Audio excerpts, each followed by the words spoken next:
You have reached the Geek Elite. Good luck.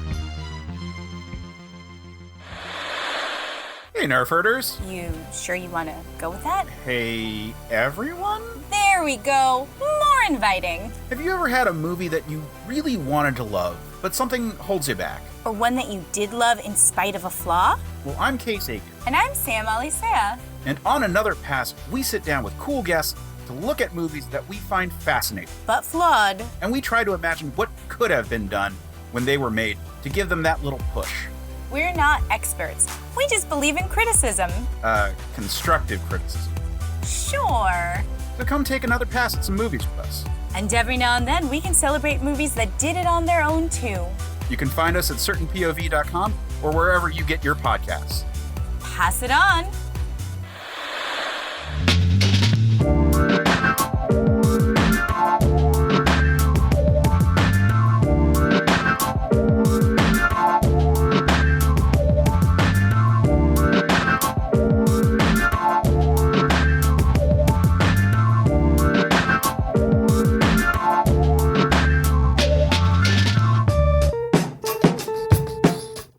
Well, welcome everybody to We Have Issues, Geek Elite Media show that's about everything literary, books, comic books, web comics, manga, and everything else you might be reading.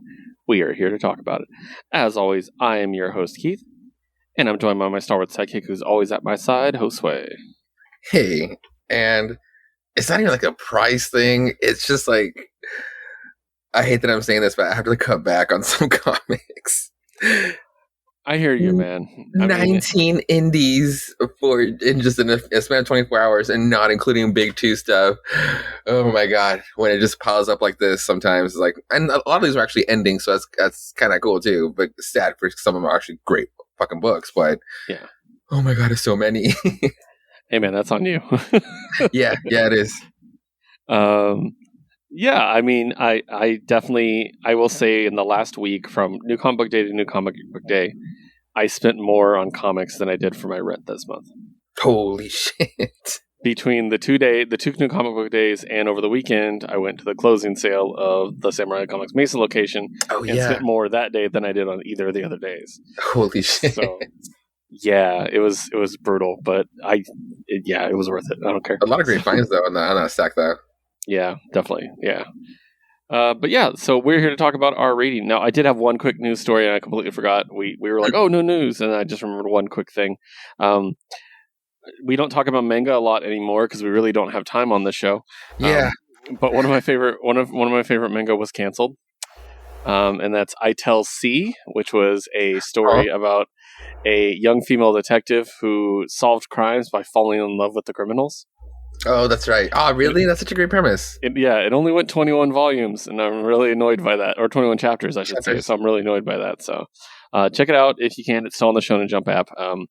But that left me with just My Hero Vigilantes, and of course, Mago-chan as the manga that I was reading. And just so coincidentally, this week there was a new one starting called The Hunters Guild Red Hood, which is kind of like, what if Red Riding Hood hunted monsters? And it's pretty cool. So it's chapter 1 this week, so it worked out pretty well. And I picked that one up. So check that out if you guys are interested. So, man, My Hero right now, though, like Deku just needs to just chill out, bro. Just stop. Yeah. Well, you read this week. Oh, right? Fuck yeah. The last page. Oh my god. Shippers went crazy. Anyways, we're not here to talk about manga at the moment. So we're here to talk about comics, and we have such a stack in front of us that I'm not going to waste any more time with you guys, and we're going to jump straight into this. You guys know, as always, we don't start with a bang. We start with a boom. And Boom Studios has given us a couple gems this week. I would love to start with Josue telling me about one I didn't pick up, which is Power Rangers Unlimited #1. Man, Power Rangers Unlimited, Edge of Darkness by... Holy shit, Frank Gogol finally got a Power Rangers gig. Hell yeah, he did. Good for him. We love you. Yeah, good for him. Along with Simone Ragazzoni and Igor Monti. Keith, do you know a lot about Power Rangers? Are you familiar with Power Rangers lore? I mean, Power Rangers, not so much Zenkaiser, because then there's like, each series actually is different from all the other ones, but... From the original series till about Power Rangers in space. Yes. Oh, then cool. Then you know... The Phantom Ranger. Yes, I do, yes. This, dude, Frank Gogol really, like, just like, if I'm going to have, like, my first story, let me tell I guess like the origins, or at least like the lost origin tale of the Phantom Ranger and why he's so mysterious. And fuck, so it opens and closes in the present day, and we just get transported to a flashback of over 10,000 years. So yes, the Phantom Ranger was basically it becomes kind of a Mandalorian story. It's like, not gonna lie, it's like just the quick premise. But Zordon sends the Phantom Ranger on a mission 10,000 years ago to rescue, or at least like recruit, or at least like save Princess little girl Rita before she turned dark side, and it all goes to shit. It's like, and there's a whole thing, like it becomes like him, her, and Rita's mom, who's also part of like the lore, and there's like some episodes with her. And you pretty much get the whole premise on how and why the husband became Mr. Vile, and the whole thing with Dark Spectre, the giant lava dude from Turbo, but that's not really him. It's the one from In Space, is the real Dark Spectre, but Power Rangers likes to copy some outfits when they shouldn't have to, and they could use other ones. Anyway, it becomes a whole clusterfuck of shit that happens, and at the end, it's just like, it kind of does become a whole kind of a Rogue One situation where, like, in the end, what kind of happens to certain characters, and inevitably, like with Rita, it's like, it's just crazy that there was supposed to be a whole timeline that she was supposed to be a good person, and I can say a good guy, but then like Master Vile ends up capturing her, and the whole thing, like with Phantom Ranger almost sacrificing himself, but not really, because the whole thing that gets revealed is that he is part of the power grid, or he's made out of like the power grid like stuff, or like light, which is not really, there's not really a person in there. It's just something that's like holding it together, making it so fucking cool, and that's what's holding him. And the whole time he didn't really die when the space station like exploded and Mr. Vile left off with Rita.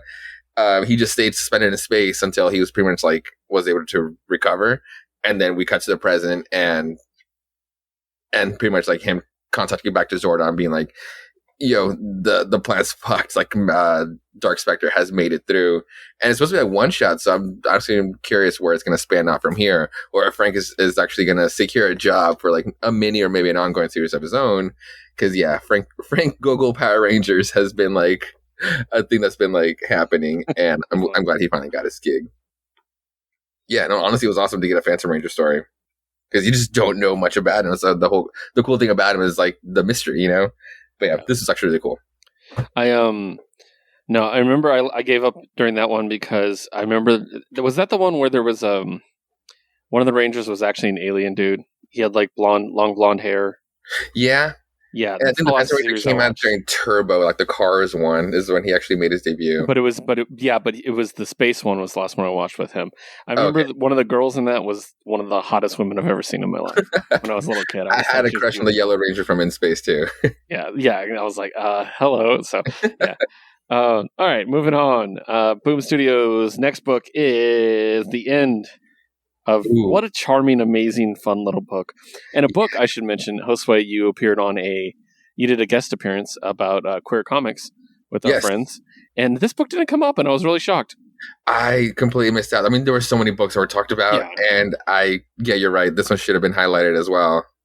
Yeah, I thought that maybe one of the others would bring it up, because they were bringing up a lot of like younger style queer books. So, but I was like, so Spectre Inspectors number 5, creative team created and written by Bowen McCurdy and Caitlin Musto, art by Bowen McCurdy, letter by Jim Campbell. This way, I got this cover, and then I also got this variant. It was such a nice variant too. Yeah, it's so cool. It's the last issue. I thought it was splurge. So I really enjoyed this book. For those who don't remember, it's about a group of ghost hunters who kind of get in over their head with a real demon. And they're trapped in this town, and they have to solve this mystery. And it's done in a really fun, charming way. There's a lot of LGBT representation, as I hinted at. And each character is unique and fun. And I just really, really enjoyed this. And I think it came to a really satisfactory ending. So what do you think? Honestly, I completely agree. Especially like, I mean, if he can capture like a good monster design, I'm gonna love the book. You add queer representation into like a YA book, and it's just gonna be like, holy shit, you're really trying to creep me out here. You're really trying, and you're telling a fucking like a real story here. I'm all about it. And then and it's sad to see this book go, especially when a premise like this could just go into like another season or something, especially with like the shit that they do. But no, like the way the whole curse was resolved was actually, yeah, like the way it's said in the book, it's actually pretty clever. And then you get another monster design, and you're like, fuck, I never want to leave this world. I really like this book a lot. Yeah, I really, really enjoyed it. I think the characters, especially the main two, get a really nice resolution. And it does leave it open for future adventures, which I hope so. Really cool. So, yeah, I do too. All right, that brings us to our last Boom book, We Only Find Them When They're Dead, number 7. Written by Al Ewing, illustrated, as always, wonderfully by Simone DeMeo, colored by Maria Soda Miodi, and lettered by Ann World Design. When we reviewed the last issue, I was kind of like, okay, we're taking a new direction. The first 5 issues were one storyline, and this one is very clearly the next storyline, the next volume. It's attached, but very sparsely attached.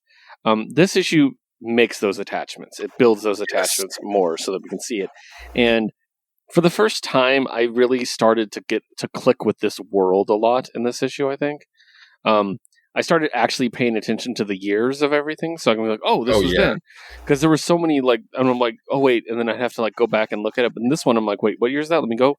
Okay, and then I'm like, "Oh, this makes sense here," and so I really started to piece together, and I think it's because I really like Jason as a character. What we saw in this issue, I really enjoyed him. He's probably my favorite character so far in the series, just based on this issue. So. But yeah, it was really cool and really interesting, and the choices he had to make and everything. It's obviously very dark, but super enjoyable. What did you think? Yeah, no, it was cool. It was, no, you're right. And I think what really kind of stood out about this book, it was that it was actually, I guess, linear as far as like the years. It wasn't really hopping back and forth. It was more like I was going back and forth, seeing how linear it was going, or how many years were taking place between getting this backstory. Because yeah, there's like a big missing piece on like Jason. Just we get Jason back, sure, but he's like hella fucking older. But so like what did happen, and like the way you put it, it really connects like book 1 and book 2, or at least like just like putting the book together, you know. And yeah, a lot of dark shit that happens, a lot of bodies that happen a lot on the ground. And in the end, man, it just makes me even more curious about the like was it Madame Ambassador? She's kind of a badass, and I'm curious. Like, it's like I don't know what card she's playing, but it's just like, all right, I guess we're all along for the ride now, because she's literally taking over. So I love her; she's great. I'm wondering how they're going to pull it off, because they're still just trying to steal the whole thing. Yeah, exactly. I'm curious. So I'm also curious if the dead gods are actually dead. Yeah, if they're dormant or not, more dormant than dead. Yeah, I've been thinking about that. So awesome. Yeah, definitely pick it up, guys. But I mean, let's be honest, it's one of the biggest indie books on the planet. You're probably already picking it up, but if you're not, do so. Next up, we're going to move on to Behemoth Comics. Josue's got a book for us. You Promised Me Darkness, number 3. Yes, Damian Connolly's You Promised Me Darkness by Behemoth Comics. So, speaking of linear comics, this one finally actually told a linear tale. And I was able to comprehend more of the story. Only now that I am following kind of like the plot points here. God, do I wish like this book would actually just take its time to like elaborate on its characters, because like I in this book you finally do see kind of like the two sides finally meeting or fighting. But for the life of me, because if it's not for like the person on the cover, I don't know what side is the good side or the bad side. So I'm kind of like, I'm only following this one character. So it's kind of like, is the rest of his team, it should just because like by like the standing alone, but the other side is like, they have cool powers, or they're making like some interesting arguments or interesting points. I kind of wish we would get more out of those characters too, just so I can be on the safe side of choosing or knowing who's who and what's what, because it's such a strange fucking book. Like there's a character that's literally has like just a Doberman's head. It's just like it looks like a teenage body, but it's just like a dog head. And it's like, okay, I think that guy that was around, but I wish it was elaborated more, because it's kind of like when he comes in and says this, I would have liked it to have actually held some weight, you know? So it's just so hard to fucking follow this book. But I'm just like, but I love the layouts of the pages. I love the physical pages themselves, like how it feels like, not like construction paper, but like that thick material. So it's like, it's just like these splash pages. I can't hate on it. So it just makes me so compelled to just come back to it. So I don't know. But at least it's starting to make a little more sense. It's for sure one of those, like, it should have been more of a trade read, but with Behemoth Comics, it's like, I don't think I've ever seen a trade from Behemoth Comics, so I might as well just kind of follow it this way. Yeah. So that was a quick review for that one, because it's just like, I'm still trying for that one. Nice. All right. Moving on, let's talk about IDW and show favorite series, Kanto. Yes. So this one is Kanto 3 and the City of Giants. And so this is kind of Kanto 2.5? Yes. So we had Kanto 1, and then we had the one-shot. The Clockwork Bears. And then we had Kanto 2. Yeah. And then now this is the one taking place before Kanto 3. Yes. It's kind of a little side story. So, awesome. Created by David Boer and Drew Zucker. The story is by David Boer, but Sebastian Perez does the art for this arc, and later by Anworld. So we wrap up this mini arc. It's only 3 issues long. And Kanto and the witch have to work together. And I absolutely love the design of the witch. There's so much little things I absolutely love. I love the eyeballs. I love the switchback legs. Like, there's just so many great things about this character that I absolutely love. And there's one thing we talked about when we reviewed the very first volume of Kanto. I love little moments in these books where they decide to make a funny joke, like just right in the middle of a scene. So like the part where they come back to the Giants and the Giant is like, "Dear, did you hear something?" She's like, "All right, it wasn't funny the first time." Honestly, I really dug that. Like they did that in the first one with the other 2 Giants, actually, which is ironic. So, but yeah, basically, Kanto is able to finish it, and he doesn't recruit all the Giants to assist him, but he does get Fra and Ba. Yes. Which should be good. And, of course, they're going to get new legs, so he leaves the witch to build them some new legs. And him and his fellow Kantos go on a journey towards Volume 3. So I really love it. I'm going to keep buying it until it's done. Like, oh, hell yeah. So it's like Kanto for fucking life, dude. No, Kanto is a badass. It just goes to show like another book where he proves how much of a badass he is taking care of like the horn dude with the witch. And you're right, the design is really cool. I love how witchy it is. But I'm really stoked what contraptions like they'll come up for Fry and Ba, because it's gonna be really fucking cool what they come up with. Especially they already had like all those contraptions that they're having, what they're working with, like the Clockwork Berries. I like their own legs, right? They're not really like slim down the legs, like almost like perfectly animatronic. They come off like the side, so like their stature is just like it's so weird. I like the design of the witch too. Yeah, definitely. I don't know. I'm really excited. Again, I've said this before, but I'll throw it out again. Kanto gives me really mythological vibes in that, it's the hero and he's gathering his allies of different kinds and making friendships to go against the big darkness.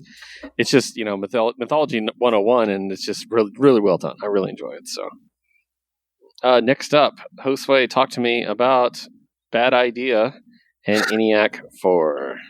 Dude, fucking ENIAC. This one written by Matt Kint, drawn by Doug Braithwaite, and colored by Diego Rodriguez, or lettered by Diego Rodriguez. Fuck, dude, the ending. So we left off with our 2 super dope spies got in front of like where they're supposed to like turn in the virus to kill ENIAC, only for this box to just say welcome, like Fletcher and pretty much calling them by name, like please enter the device. And it's like, well, fuck, should we feed it to him or not? Is it what he wants, or is it the actual virus? Before we get to that one, we do open with a little prologue with one of them. I think it's Fletcher, one of the spies. Basically, her mom was one of them. Like, we do get this backstory from one of the other issues where her mom was actually was brainwashed. Like, she did serve like the military, and that's how she got in contact with ENIAC.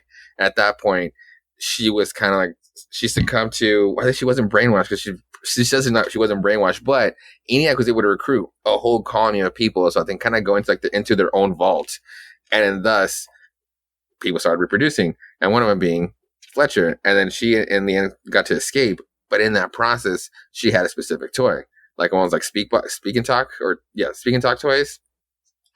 apparently the whole time ENIAC was programmed into that thing. The whole time ENIAC had been like putting himself out there, almost like in these like subliminal messages throughout the world and pop culture media, basically.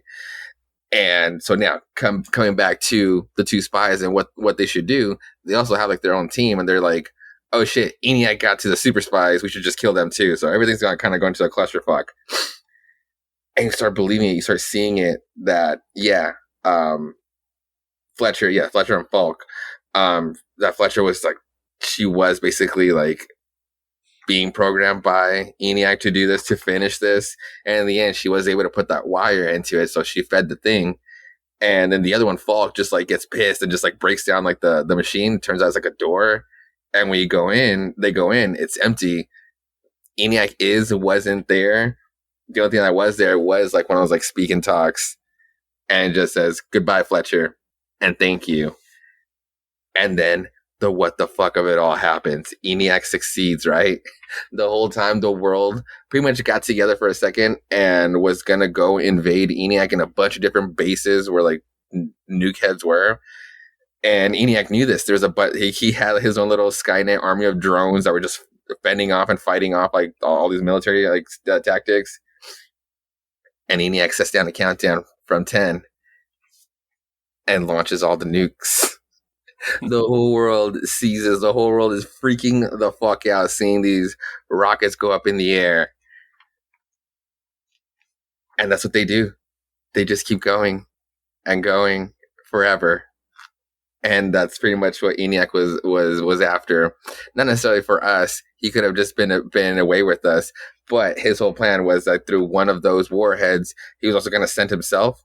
And then thus he landed in Mars, which he was already kind of making his own little, not colony, but his own little launching pad, like the size of a baseball, so he can just flick himself even further away from us. So in the end, he did save us, because now there's no actual power around the world with nuke heads. There is kind of a vacuum, but at least like it's now a lesson for us to learn all over again. While he never just wanted anything to do with us.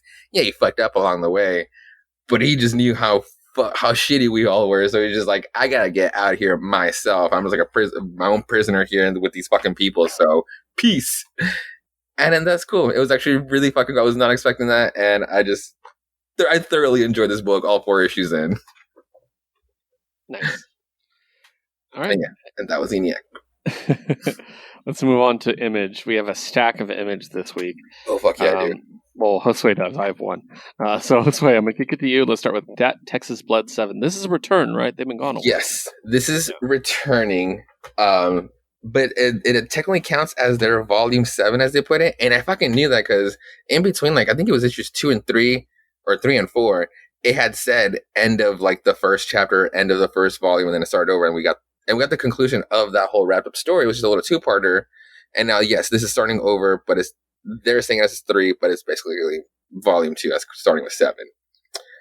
I hella enjoyed this one. It's like the book I was talking about it before. I was kind of comparing it's like my comic No Country for Old Men. You get this old sheriff, and he's like my Tommy Lee Jones, and he's trying to solve this mystery around. And we do still follow him, as he's basically the main character. The other, you wouldn't really call him a protagonist once you read it, but the other guy that was following the mystery coming back into town, he is nowhere to be seen here. I think we're done with him. It's really the sheriff, and we might be telling a present day past story, just because it might be like a serial killer has returned or something like that.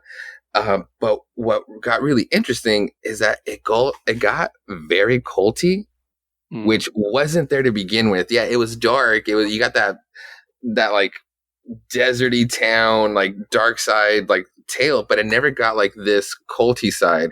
And it started getting a little creepy on some parts. I'm like, fuck, what are we going to dive into? And then, yeah, the backstory is like taking place like in the late 80s, and they do bring up a satanic cult, but then there was like this, they kind of corrected where it wasn't really a satanic cult. It was just like what the media, it was like the easiest way for the media to call it that, but it was just something else.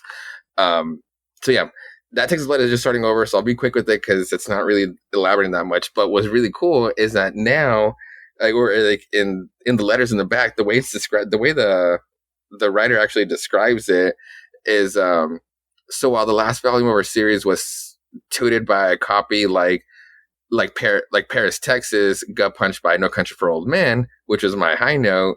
This volume, issues 7 through 12, should be described as the Grand Budapest Hotel strangled by the Night Stalker. And that got me so fucking excited for this volume in particular. And in the end, dude, I'm so glad they're fucking doing this. Chris Condon took it upon himself to make his own playlist based on for the feel for volume 3 for issues 7 through 12. And it's I listened to it, it's an hour and 24 minutes long. And there's actually great selections westerny country songs. And then sprinkled in between are John Carpenter instrumentals to kind of add that vibe to it. Dude, I'm actually really excited that Texas Blood is back.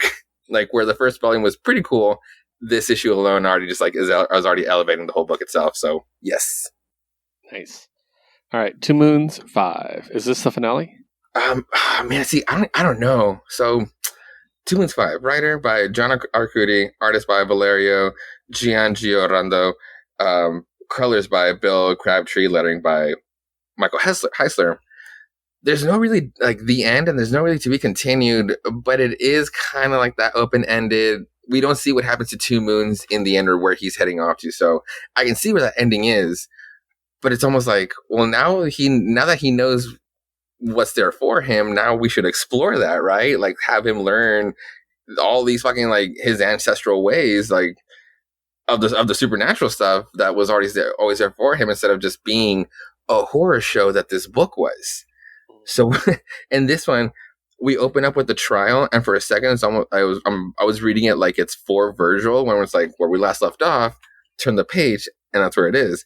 The clusterfuck of all of the monsters and demons coming to get Virgil back, 2 Moons, and then their other prisoner, which is one of their demons, and it's pretty much a small band of Union soldiers and one nurse and a few other people, and they don't know what the fuck to do because there's just demons standing in front of them, and the demons give them a chance, all right. Yeah, basically have 10 minutes to give us what we want, or we're coming in there and just getting them anyway. So in all this, they pretty much let Virgil 2 Moons out, and they give him a sword, and he just starts fucking kicking ass. He gets one of the demons by surprise, the dude from the first one that he killed, and now they have to believe him because obviously he's standing there in front of them. So they basically get their militia together, and they start. I forget what the tactic is, but they start loading up the cannonballs with a bunch of other so they can just spray out a bunch of other iron instead of just the cannonball. And this whole time, 2 Moons is just getting way more aggressive and way more aggro and savage, going through these demons. He gets not premonition, but some of his answers just pop in front of him, and they're yo, chill out, or they specifically say don't let their blood touch you, when it's kind of well, it's already kind of hard to do, and he just doesn't give a fuck. He just goes right through them and goes even more aggro, and it's almost triggers something. And this is where I kind of want to believe that it's you can't just bring up a warning like that in the last issue and then just have him double down on not listening to it and then come out on the other end, especially when you get to see that smile where he's enjoying it, of him killing demons, and it's kind of supposed to be a good thing, but it's kind of a bad thing.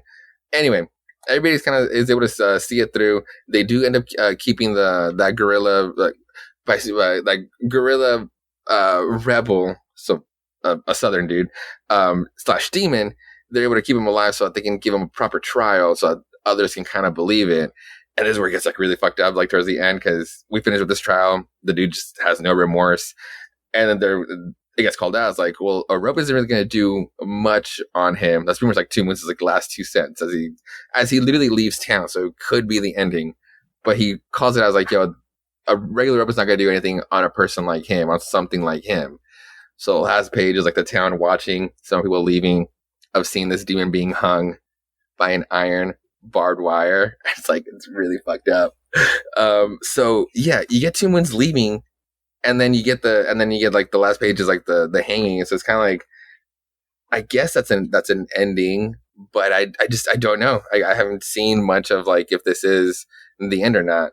I just really like it because, again, if you can make dope ass monsters, I'm all up for it. So don't stop, because from the beginning there was just some great designs, and this book is just really fucking cool for the horror show. Dope. Let's move on to Department of Truth 10. Department of Truth number 10. Writer James Tynan IV. Artist Martin Simmons. Lettering by Aditya Bidikar. This issue is about Bigfoot. Or about Bigfoots. Or at least about a Bigfoot. Big feet. Big feet. Bigfootai is plural. So, yeah. We kind of get a story A and a story B. I'll keep it mostly on the story A so I can come back later. But yes, Hawk, like the old guy who pretty much like keeps all the conspiracies all hush hush, had pretty much like summoned Cole in the middle of the night, pretty much like taking a red eye from like the East Coast to come to the PNW somewhere. It's literally somewhere in Oregon, which is like really cool. It's just a perfect setting. So we get some truth. I guess big feet, Bigfoot is alive, or at least like they do exist. We get another character introduced that works for the department, and her name is Darla. Only she's a ranger. She's the daughter of the first ranger of the department. So yeah, you have the agents that go around and do the case-to-case cases, and then there's the other stuff. There's the classification stuff, and you find out that Darla had just come back from dealing with an angel, and Cole is like, "Yeah, I think I'm gonna have to put some a few Sunday schools behind me to believe that one." And it's like, all right, cool, whatever, but it's true. And apparently, there's 3 classifications. There are three kinds of wild fiction classifications. Class 1 are the hauntings, ghosts, poltergeists, and demons and intangibles. Class 2 is close encounters, aliens and UFOs, that sort of thing. We actually group angels here too. And then finally, Class 3, you finally got what my dad called the critters, mostly because he didn't want to use the word monsters. And I thought that was actually a really nice touch. And yeah, you get a whole thing on like how even like jackalopes started being a thing, and it is through the whole process of belief. And it's like some idiots decided to put some fake antlers on a jackrabbit, and then people started believing it, and thus people started seeing it. And now they're here to deal with one of them being a Bigfoot. Now, the whole story B, you had these long passages throughout the book. It happened like 4 times.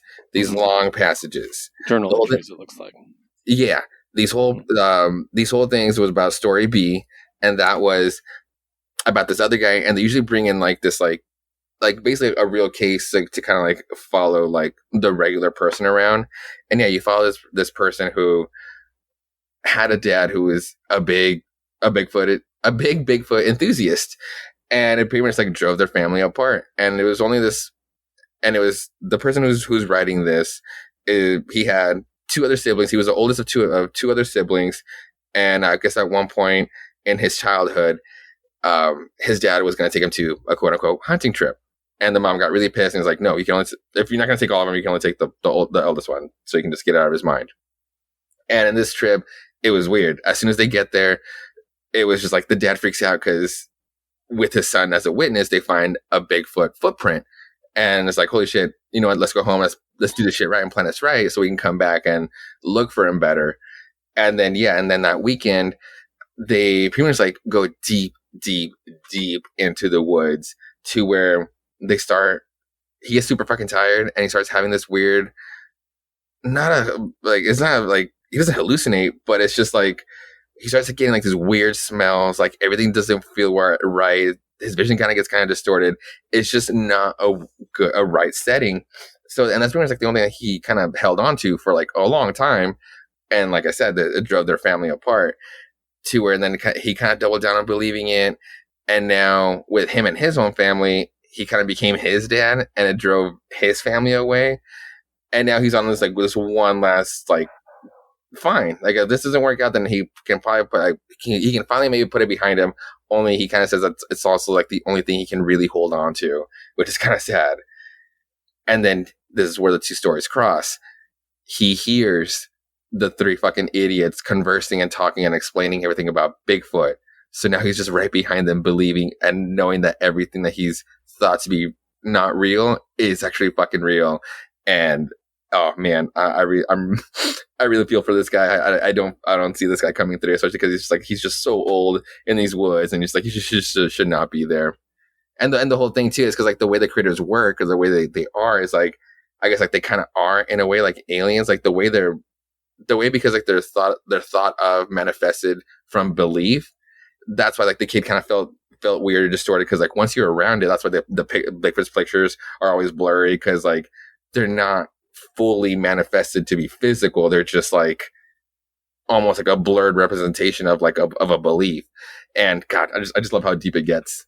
And yeah, so that's just like the start of like the Bigfoot story. Cool.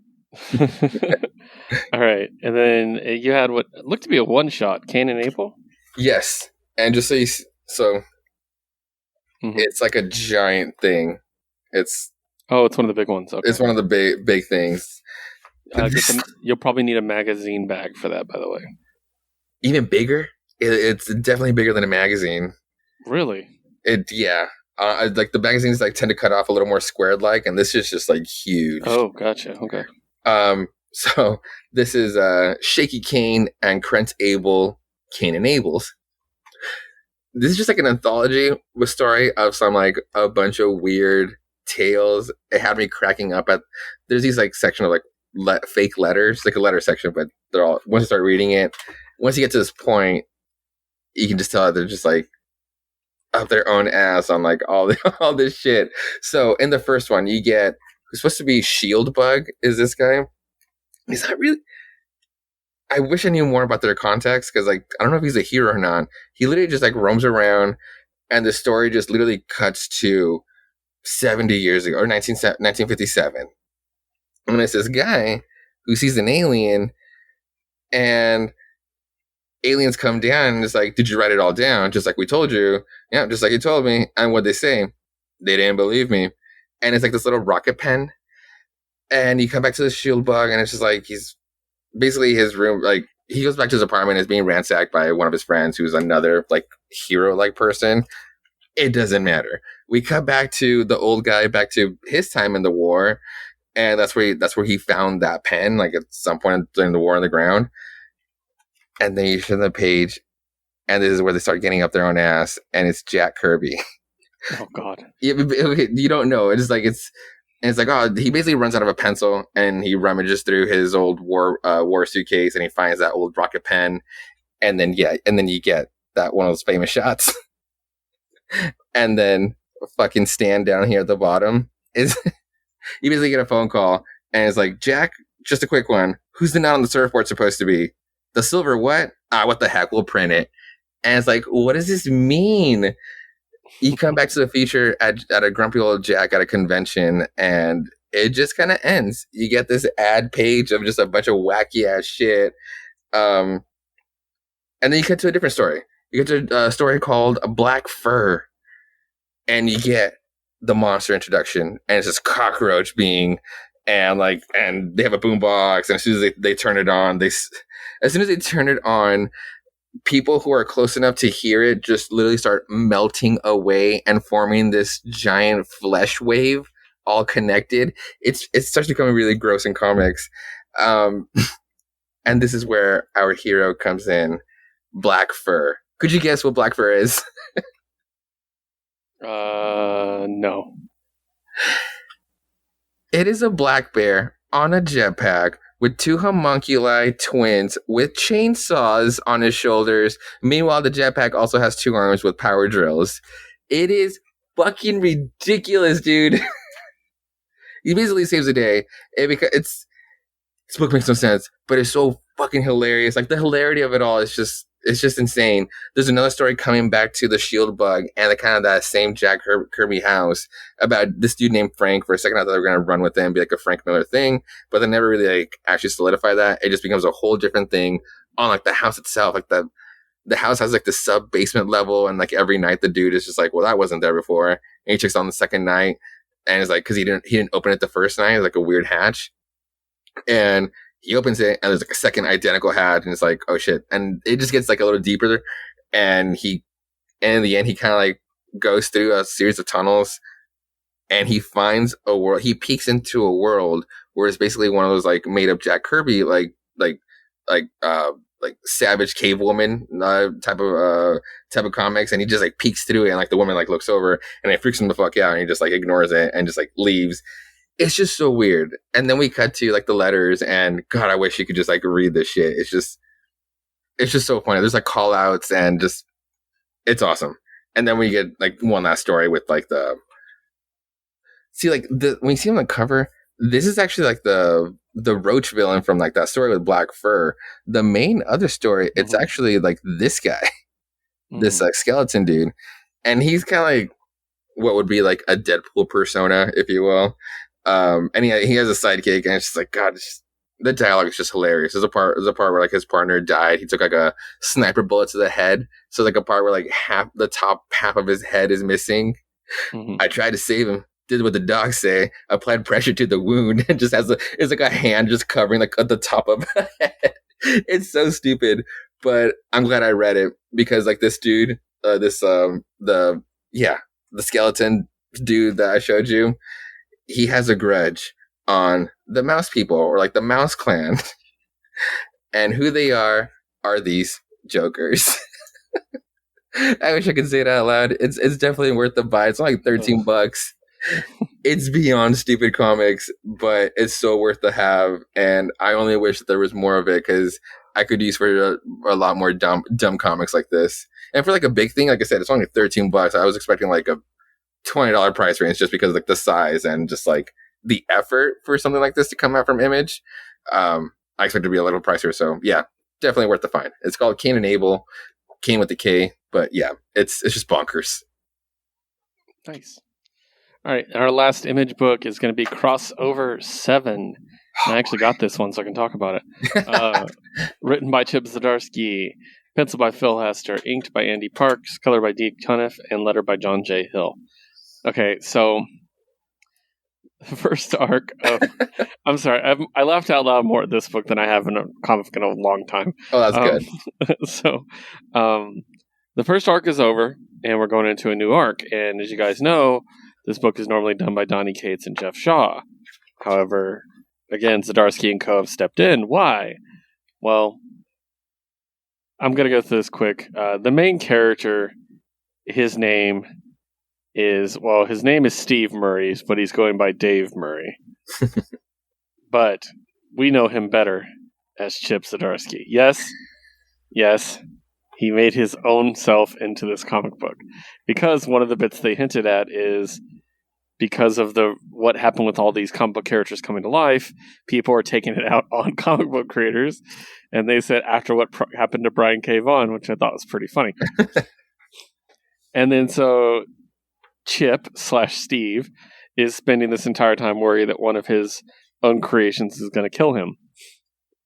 And he mentions a specific issue of Sex Criminals, which I know this way loved. Dude, man, as soon as it was dropped, my nerd brain literally went back and I was like, wait, because it's based on the premise, like, oh, it could be one of his own creations. I could hate him based on like a fucked up tragedy that they made him have to go through. And then he specifically called out Sex Criminals 14. And I'm like, well, nothing really happened in that book except for, oh no. Yeah. So he keeps thinking about it, and he comes face to face with his creation, which is Chip Zdarsky. Yes.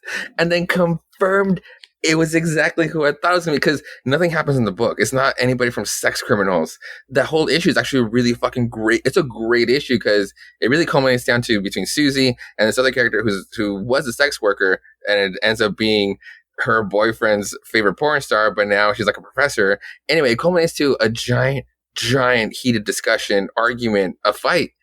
But it comes down to you don't know what was said, because Matt takes it upon himself to go meta with it. How I was explaining this book, he goes meta with it and calls Chip and says like, yo, I don't know how to do this book. And the whole time is super fucking funny because Matt is just being really like genuine, being like, I don't know how to do this. If I write it this one way, it'll probably get praises from some way, but it'll alienate other women elsewhere because I'm not voicing them correctly, or some points aren't going to get across. Nobody's going to win here. And the whole time is super funny because Chip is just like helping him by not helping him.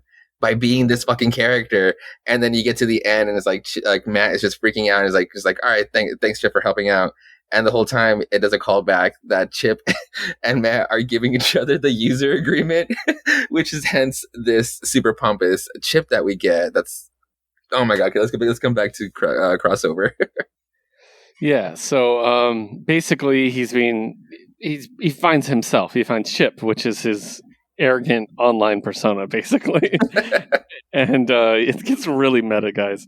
And in the end, fake Chip sacrifices himself to save Steve and is killed by somebody. We don't see who. It's off screen.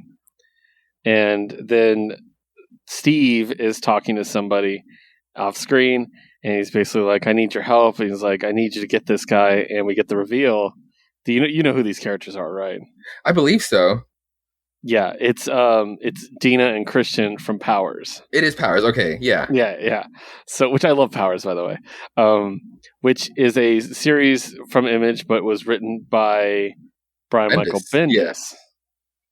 Yeah. So that's interesting. Also, Powers, the rights to Powers went to Marvel and then DC for a while, but now it's back open again. So maybe this is a hint that we might get another Powers storyline. I'd be okay with that, for the record. Well, I'm wondering because I think this is more of like a one shot. If you go over into like 2 pages, it says issue 8 comes back to Cates and Shaw. Well, yeah, but I'm saying I'm wondering if this is a tease that the rights are with Image now. Oh, and as far as for that call out too, but I'm wondering where this Chip story is going to go too. And I'm curious also below the crossover announcement is like, meanwhile, chapter 1 coming next month. Like what chapter 1? Like chapter 1 to what? Exactly. Because before this page is the announcement to the volume 1 trade, so you can't get it's not doing that back to back. So it's like, what the fuck? Yeah. So but fantastic issue. I did not expect it was going to go meta as fuck like this, but I thoroughly enjoyed this book. This issue meant a lot to me. Just like to call out that sex criminals book and just make that character be the character. It was perfect. Yeah, definitely. All right, let's move on. And Josue, you have 2 books from Source Point Press to talk about. Yes. Really quickly. Start with the 25th 3, by the way. Yes. 25th, number 3 of 3. This one's by art by Cat Bauman, colors by Gab Contreras, lettering by DC Hopkins, written by Frankie White. So for the ending, it actually went by really quick and really resolved itself. It still did not answer why these 2 gangs just end up just like fighting each other for no reason when they don't really claim like turf like gangs. But anyway, you do get to find we jump into like at least like 2 days before the big fight that just happened, and Billy from the rival gang is meeting up with Kel from like the main crew, and the whole time they're having like a brunch situation. So they want to go somewhere private, and they go to the park, and it's kind of a funny moment where like there's like, oh, I just want what they have, and it's like a lesbian couple are just like getting up on a dude and just like push him off of a pier into like the pond and just like high five at each other. But anyway, back to what they actually want to talk about. And Billy shows up with a jacket to join like their jacket crew, and it pretty much becomes like a weird dialogue of like control in their relationship that isn't really like a thing yet, and it just blows up, and it's like, bro, you don't fucking get it. Like, you know what? We're fucking through. And then cut to the big fight that happened last issue and coming forward, and them 2 coming into like their real fight. Only Billy doesn't fight fair. She brings out a fucking knife to a fist fight, and but at the very least, Kel is actually like knows how to fight and just like ends up kicking her ass. And the fucked up part is that they just like end up like in front of like a church, and it's like the beginning of like the morning now, and so it's church time. Like the bells start ringing, and it's like everybody's like judging them or just judging her because the other one's knocked out. And then the dude that's from part of Billy's crew walks up to like the church and is like says some snide comment to Kel, and just like and just like cracks her knuckles and just like goes into the church and just beats some ass. And yeah, that's pretty much like the end. It was just a bunch of teenagers fighting each other for almost little to no reason, and it was pretty queer. So, a good way to kind of end Pride Month with this book. Nice. And then the other one is Cult of Dracula 4. Cult of Dracula, number 4. Writer Rich Davis, artist by Puis Calzada, colors by Trevor Richardson, and lettering by Dave Lentz. We get our answer, baby, on who super sexy goddess Dracula is, and they're running it with Lilith. They're going with the biblical Lilith. They're going that the angels cursed her to go say sorry to Adam for basically stealing Eve. There's a one-night stand between Lilith and Eve, and the angels came down, and of course Eve would be like, "Oh no, shit, I'm sorry, I'll go back." And Lilith was just like, "Fuck no." And he's like, "All right, then we're gonna curse you. Go apologize to Adam, and then it'll be lifted." And she's like, "Fuck no." All right, cool. Then in this case, you'll be cursed to only be basically it was like all the vampire curses, and then the last one being the blood of your own children or your only sustenance, and yeah, basically means I guess Eve was preggers, and at least like she looks at herself just like, oh shit, what happened there? That's like it all works in their own trio way. But then that night, a fetus gets like dropped in front of Lilith's cave, and just kind of like she's basically Lucifer shows up and just like, yo, if you join me, everything would be fucking cool. And even Lilith's like, no, dude, fuck you too. Like I'm running my own shit, and thus succumbs to biting into the fetus, and then thus becoming the vampire. And then you get this really cool double spread page of all of the vampires throughout the ages. It's just like a bunch of classic ones. There's like a really cool like the like a female version of the Count. Yeah. And then like a Japanese take on like the an Oriental like vampire, like the crazy smile. And like a Medusa one. And then dude, check this out. Fucking this one. It's Gary Oldman's old man in her form, and I was just like, all right, this is fucking dope. Her just like going through the times of being the vampire, being the Dracula in this case. So we get that backstory, come back to the present, and it's I love how much there's so much focus on Lucy in this book. Because we come back to what was the crazy guy that never gets turned? I forget his name, but basically that's right. He basically just like wants to clap back at the vampires, being like, really, like I do all this for you and you give me nothing, and it's like, and they basically just like slap him down. Come back to Jonathan Harker and with Lucy, and she's already pretty much like turned, and she just like doesn't know how to control it. They basically find her in the orphanage, like, and she's like, I don't know what happened. He's like, you're crazy, dude. So yeah, they're trying to like. In the end, they end up killing her, or almost killing her when they get away. The brides show up, and then they actually finally feed Lucy vampire blood, and that's where it cuts off. But the main thing is that we get the backstory on who this actual Dracula is. So I guess they're gonna go for a more biblical approach, which honestly I don't mind. I love when they just fuck with Catholicism and shit like that. So that's cool. Nice. All right. Let's move on, and we'll talk about our last indie, which is Vault. Yes. We have a stack of Vault, and we each have all of them. So we'll start with the end. The Autumnal number 8. I got that was such a great variant. Yeah. Okay, let's get the creative 2 out of the way. Written by Daniel Kraus, drawn by Chris Sheehan, colored by Jason Awerty, and letter by Jim Campbell. I'm not going to spoil the ending. I will say it was not a happy ending. No. And I genuinely got, like, as I was going through my stack of comics, this was the first time I genuinely got upset. Like, this week, which it was not the last time for the record. So I was like, this is fucked up. What the fuck? And I was just getting really annoyed and angry. But it was really well done. I'm not trying to say they did a bad job. They did a fantastic job. The fact I'm that emotionally committed says a lot. Mm-hmm. So, God, like, what the fuck, man? So, it was an excellent end. The art stayed perfect throughout the entire run. Yeah. It was absolutely great. Kat is, I said it around issue 3, it was one of my favorite protagonists in comics. Mm-hmm. So, there's not a lot we can say without spoiling it. Pick it up for yourself. It's absolutely wonderful. What do you think, Josue? I mean, yeah, without spoiling it, like the only like close enough to a spoiler that I can just like touch on is just like the conversation with Beatty. Like the meeting with Beatty was just like, what the fuck? That whole Biddle. That whole double page spread, like seeing it was just like, oh man, the haunting of this forest. And the bushes, like you get some like, a little bit more answers to like the lingering questions, but yeah, it all kind of gets like, I don't want to say resolved because it is very fucked up, but at least a lot of stuff get answered. And yeah, no, honestly, it's so fucking worth it. I cannot wait to get this as a trade because for 8 issues as a single trade, it's gonna be like a nice chunky one, and one I'm gonna want a lot of horror fans to read too. Yeah, totally, it's really great. Definitely one we want to pass on to T-Dog. Oh yeah. So.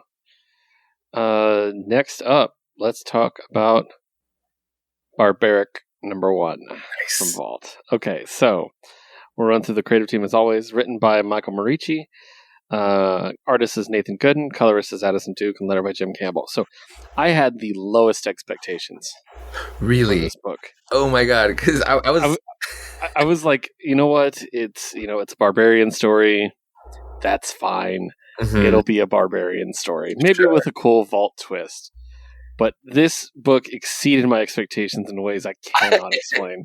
Good, because honestly, ever since I got the advance copy, like all those months ago, I've been waiting to hold this book in my hands. But I've been waiting for you to read this too, because the fucking axe, dude. Tell me it's not just such a winning character. Oh yeah. Oh, that's 100% a good move. So basically, it's a story about a barbarian. And he has a talking axe that only talks to him. No one else will. Well, most people can't hear it. And he is cursed to basically help anyone who needs help and can punish the wicked, basically. And it's cool. It's really a lot of really cool action. And like it's done in a really cool, it's just really, really well done way. As someone who really likes fantasy comics, like it appealed to me. Mm-hmm. I'm not a big gore person, but it's still great. So, and it's a really good origin. It tells exactly where he's coming from, what happened, where he is now and everything. So, there's a great little montage where he's talking about his life used to be simple. I drank, I fucked, I fought, I drank. And then, what panel I'm going to talk about. That one. Oh, hell yeah. It's just incredible. So, he gets cursed by some hags and now he has to help people. And yeah, that's pretty much it. At the end, he meets up with a woman who's about to be burned as a witch, and she's hot, and I'm already in for that. And he saves her, and in the end, they're going to have to team up. And it looks really cool. I really enjoyed this. The art is spectacular, and I dug it so much. I got this cover. Oh, it's a good one, yeah. Yeah. That's literally the only one left my store had left, so. Oh, no shit. What'd you I actually had to get my Barbaric till my third store I had to visit because the first two didn't have them. I also got there late, so it could have been that too. Yeah, I'm going to need to reserve that one for the future. So really, really greatly enjoyed it. So no, dude, it was awesome. I love the design of the axe. Like it's like a giant metal-like face, or like metal is like music, and I like the way it talks. I love the bloodlust. Like he's cursed to do good, but it's like he's literally enabling him to do all the bad stuff. And I love when he swings it. There's some people that literally get chopped in a clean cut from an axe, and there's other times where like the axe literally wants to take its time, and it's almost like it's biting into people, and he just gets like this drool is so fucking good, and he just actually gets drunk off of it. But yeah, the axe looks like something that would be on a metal cover. Cover. Yeah, like it's that cool, like almost like an Iron Maiden cover or something. Totally. And then the last little touch I actually really fucking liked was the witch. I like that she has her arsenal tattooed. Mm-hmm. I like that she it's like a cool like you would call her like almost like a pirate, but it's like the way that the tattoos are formed, it's like a sword coming down her forearm. But then she's literally unsheathing him as she's like untattooing them to be physical, and then down her rib cage, she's like a bunch of little like throwing daggers, and it's just like that's actually a really fucking cool idea. Yeah, that's pretty cool. Yeah, hell, I fucking love Barbaric.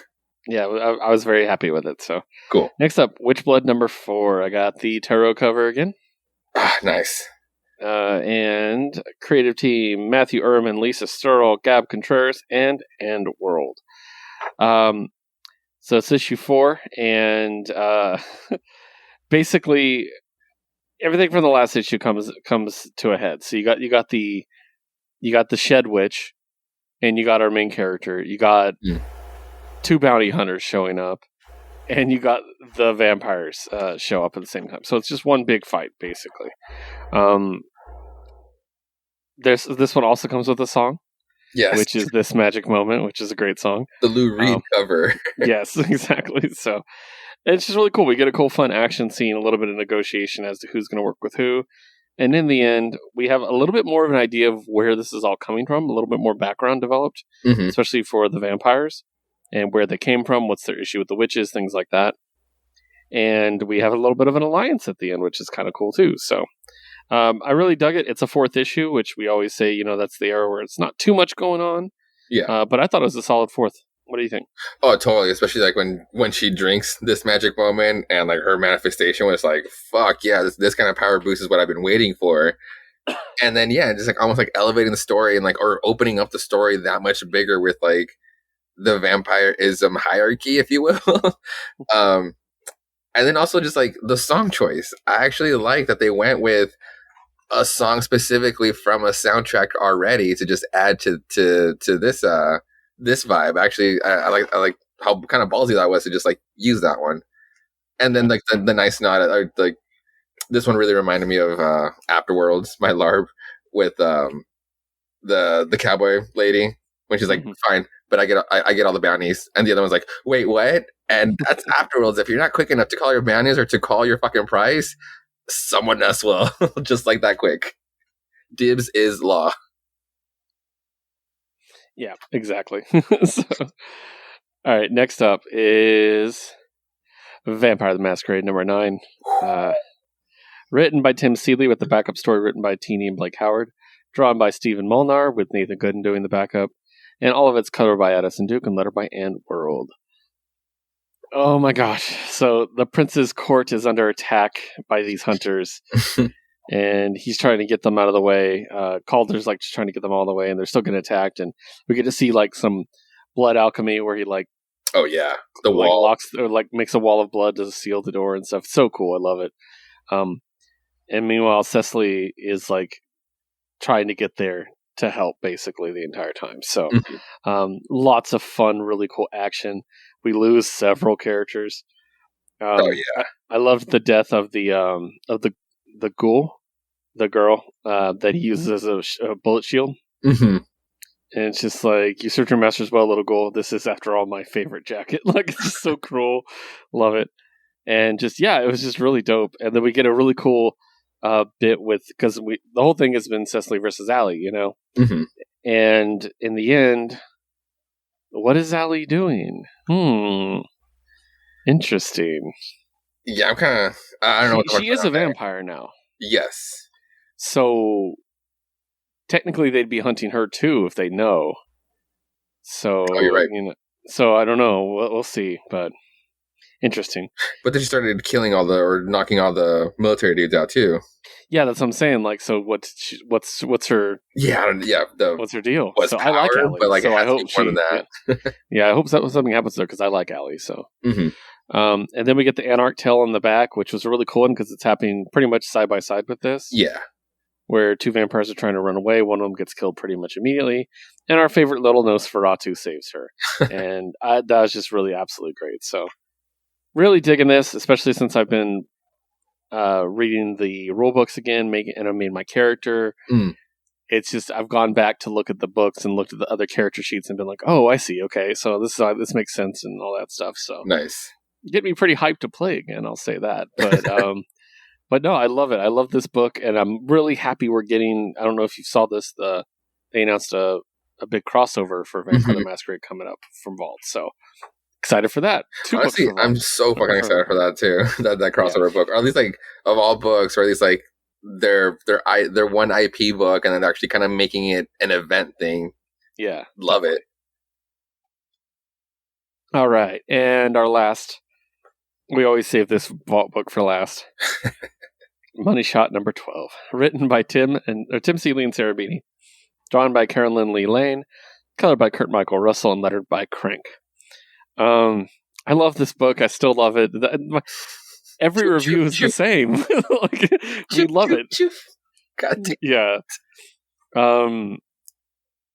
It's just really great. I really think Caroline's doing a great job stepping in as the artist. Oh, yeah. She's adapted so well, and I still absolutely love the characters and stuff. And yeah, it's still continuing the story. This one was more of a setup for what's going to be happening, coming up. Mm-hmm. The one thing that we do know, like, basically, it's the first time we see the group kind of split up. Yeah, kind of doing their own thing on separate missions. Yeah. And we get to check in with Bree, which was cool, because I know briefly we were kind of worried she was gone for good, but then we saw she was on the covers upcoming. So yeah, get to check in with her and the porn company she works for now. I think Trinity Spheres gets a lot of highlight in this one, which is great because she is my favorite character. And Annie, yeah, dude. Yeah, she doesn't get a lot of her own like moments. So yeah. It was cool. I really, really enjoyed it. But yeah, I don't want to get too much into the spoilers. Plus, we'd have to break down every single character and what's going on. But I do like that they're getting individual adventures now, and definitely we're going to see the two of them, Supermassive Black Hole and Trinity Spheres, because I only call them by their porn names.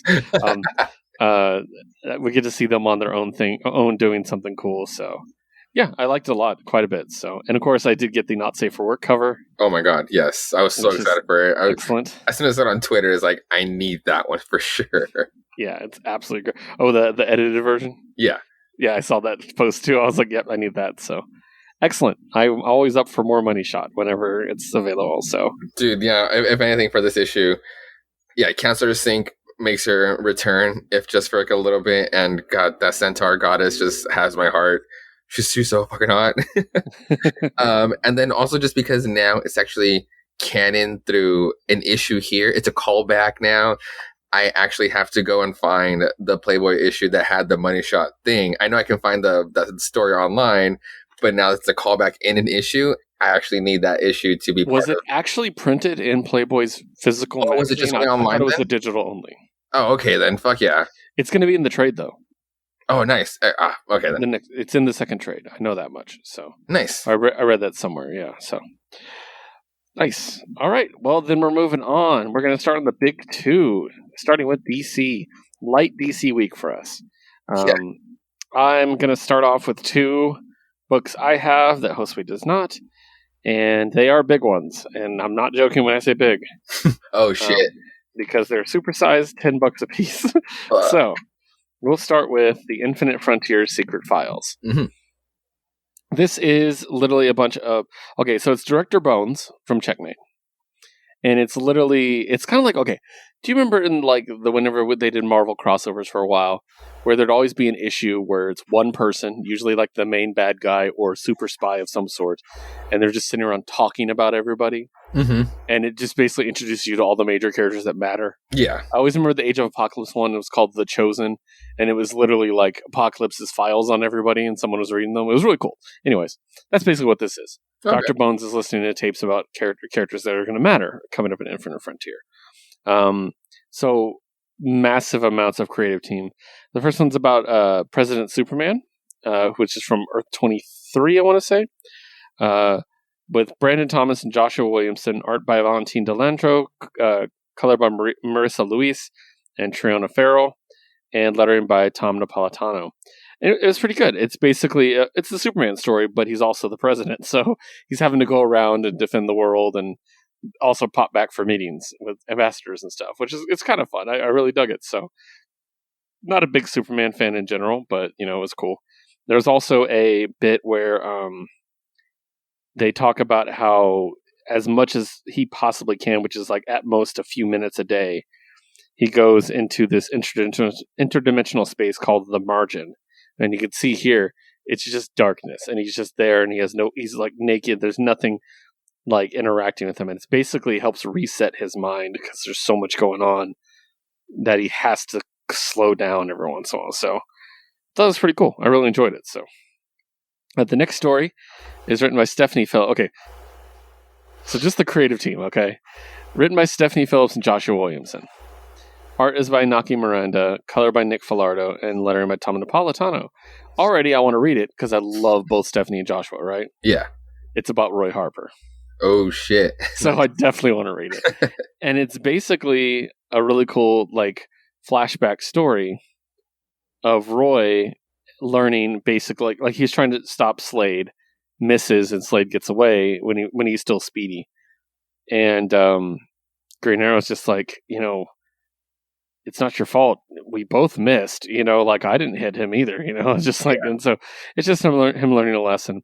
Then it cuts to the present where he's just getting his ass handed to him by some guy, and he just takes the beating basically. And this girl at the bar decides to try to save him. The guy turns on her, and that's when Roy fights back and kicks his ass. Mm. And it's really cool. And she's like, I want to say thank you. He's like, hey, you saved me. And he's like, you remind me of someone. And I'm looking at her, and yeah, she reminds me of Shadow a little bit. So she says, I hope that's a good thing. He's like, it is. She cared about me when she had no reason to. So definitely Roy's going to play into Infinite Frontier. Right. But not in the way I thought last week, by the way. But now it's kind of you could have just used anybody. But now it's with our running theory of Red X, Slade of all people. I don't think it's Red X.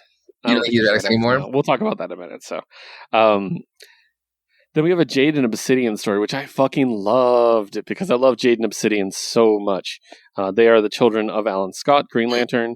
This is written by Dan Waters and Joshua Williamson. Nice. Yeah. Art and color by Stephen Byrne and lettering by Tom Napolitano. And basically, it's about Jade is afraid of her power. Her power is kind of the same as her father's, except she doesn't have a Green Lantern. It actually comes from inside of her. Oh, sick. So, yeah, it's pretty cool. I really like it. And so she basically, and then Obsidian, his power is darkness. So it's always been really cool. It's almost like if Cloak and Dagger were brother and sister. They always kind of had this thing. And they fight this enemy, which is a lot of fun, named Chroma. And Chroma is basically a god, and you can't stop them. And so in the end, they basically distract them. So it was pretty well done. I really enjoyed it, and I absolutely loved it. One of my favorite runs of Justice League was immediately before the New 52 when Jade was the Green Lantern on Justice League. Oh, okay. It was so cool. I loved that run. It was so great. Supergirl was the super on the team. Okay. It was the most diverse group ever, and it was so much fun. Yeah. So, yeah. Next story. We can't have that. Let's reset the whole thing. Yeah. All white guys. The next story is The Two Totalities, written by Brandon Thomas, Joshua Williamson. Art by Niki Miranda, color by Nick Filardi and Tom Napolitano. There's a thing called the Totality, and it's a group of both heroes and bad guys, and it's kind of a weird eclectic mix. So it's Martian Manhunter's the leader, Hawk Girl, and Mr. Terrific, but also Vandal Savage and Lex Luthor are on there too. And it's kind of cool, but it's basically two different versions of them fight. So if you're getting introduced to these characters, the best way to do it isn't necessarily having two very similar characters fight, So, yeah. But it was good. I enjoyed it because I'm a DC veteran. I would be interested to see how other people took it. So, next story is written by Stephanie Phillips, Joshua Williamson, with pencils by Phil Hester, inks by Andy Parks, letter by Nick Filardo, and lettering by Tom Napolitano. This one is Captain Boomerang, who's kind of hulked out for some reason. Oh shit! Oh wow. Yeah, I don't know what's going on with that. But basically, Director Bones is basically trying to trick him into hulking back out to prove that it is happening, and it did, and he's trying to figure out what's up with that. So, and then the last story, I think it was the last one, is about Psycho Pirate. And we saw Psycho Pirate at the end of Infinite Frontier. He's the one that was on Earth Omega when Flash got there. And he's one of the most powerful people in the DC universe. And it was just really kind of interesting. So anyways, this one was written by Dan Waters and Joshua Williamson. Art by Christopher Mitten, color by Dave Stewart and Tom Napolitano. Psycho Pirate's also one of the few people that remembers everything pre-Crisis. Crisis didn't affect Psycho Pirate's memory. So basically, it was a really cool story where he it's kind of like a deal with the devil kind of thing, where someone shows up and he offers to give them power. It's part of his power if they answer these questions correctly, and of course they fail on the last one, as they always do. So. But yeah, it's really cool. It's a good little backup thing. Nothing super required if you're not, there's nothing in this that changes what's going to happen later. Okay. So, next up, Green Arrow 80th anniversary. Ooh. So once again, I got the Mike Grell inspired cover. This Really is my cool. favorite era of Green Arrow. It was in the 80s, and Green Arrow was one of the first comics DC published out of DC specifically that was rated M. Oh, it was very violent. Yeah. And I really, really enjoyed it. And Mike Grell was the one who wrote it the entire time. And when I saw this, I was like, oh, I hope they have some kind of homage to Mike Grell. And then this cover pops up. I'm like, cool, there it is. I actually met Mike Grell at a Comic-Con and got all my Green Arrow comic signed. It's a fun fact. So good experience this time? Yeah, he was a nice guy. Cool. I wasn't too intimidated by him because it wasn't like I like him, but he's not one of those people. He's not my top 5 writers, I'm not panicking. So, but there are a total of 12 stories in this one, so I'm not going to go through all of them. Mm-hmm. But just to give you an idea of the writing talent, Mariko Tamaki, Tom Taylor, Stephanie Phillips, Mike Grell came back to do one, Ram V, Brandon Thomas, Devin Grayson, Phil Hester, Vita Ayala, Benjamin Percy, Jeff Lemire, and Larry O'Neill. Yeah, I had seen these creative teams, it did make it enticing, but oh my god, there's just so much. Yeah, it's a lot. This one I would recommend picking up because it gives you a really good idea. So the first story is very much Golden Age Green Arrow, and it's very wacky and stuff. The second one was really good, and that's the one that was written by Tom Taylor, and because it features Wildcat, which is an underused character, I think, in DC. So Wildcat shows up. He basically teaches Green Arrow how to fight, hand to hand. Basically, because Green Arrow's like, I'm an archer. I don't need hand to hand. And then he beats his ass, basically. So, the Stephanie Phillips one is called Who Watches the Watchtower. It's just a cool, fun side story where they leave Green Arrow behind on the Watchtower when they go on a mission, and he gets attacked, and he has to defend the place by himself. And then the Mike Grell one, which I loved. It's the only one I'm going to talk about in depth, I think. Which was drawn. Mike Grell wrote and drew this. Oh, dope. And the colors were Laverne Kanzerski and letters by Travis Lanham. So just to give you an idea of his style, oh, really cool. Yeah, it's really sick stuff, and I really like how he draws. The way Canary is a really big deal to him. The book basically should have been called Green Arrow and Black Canary. And he's also the person who created the character of Shadow.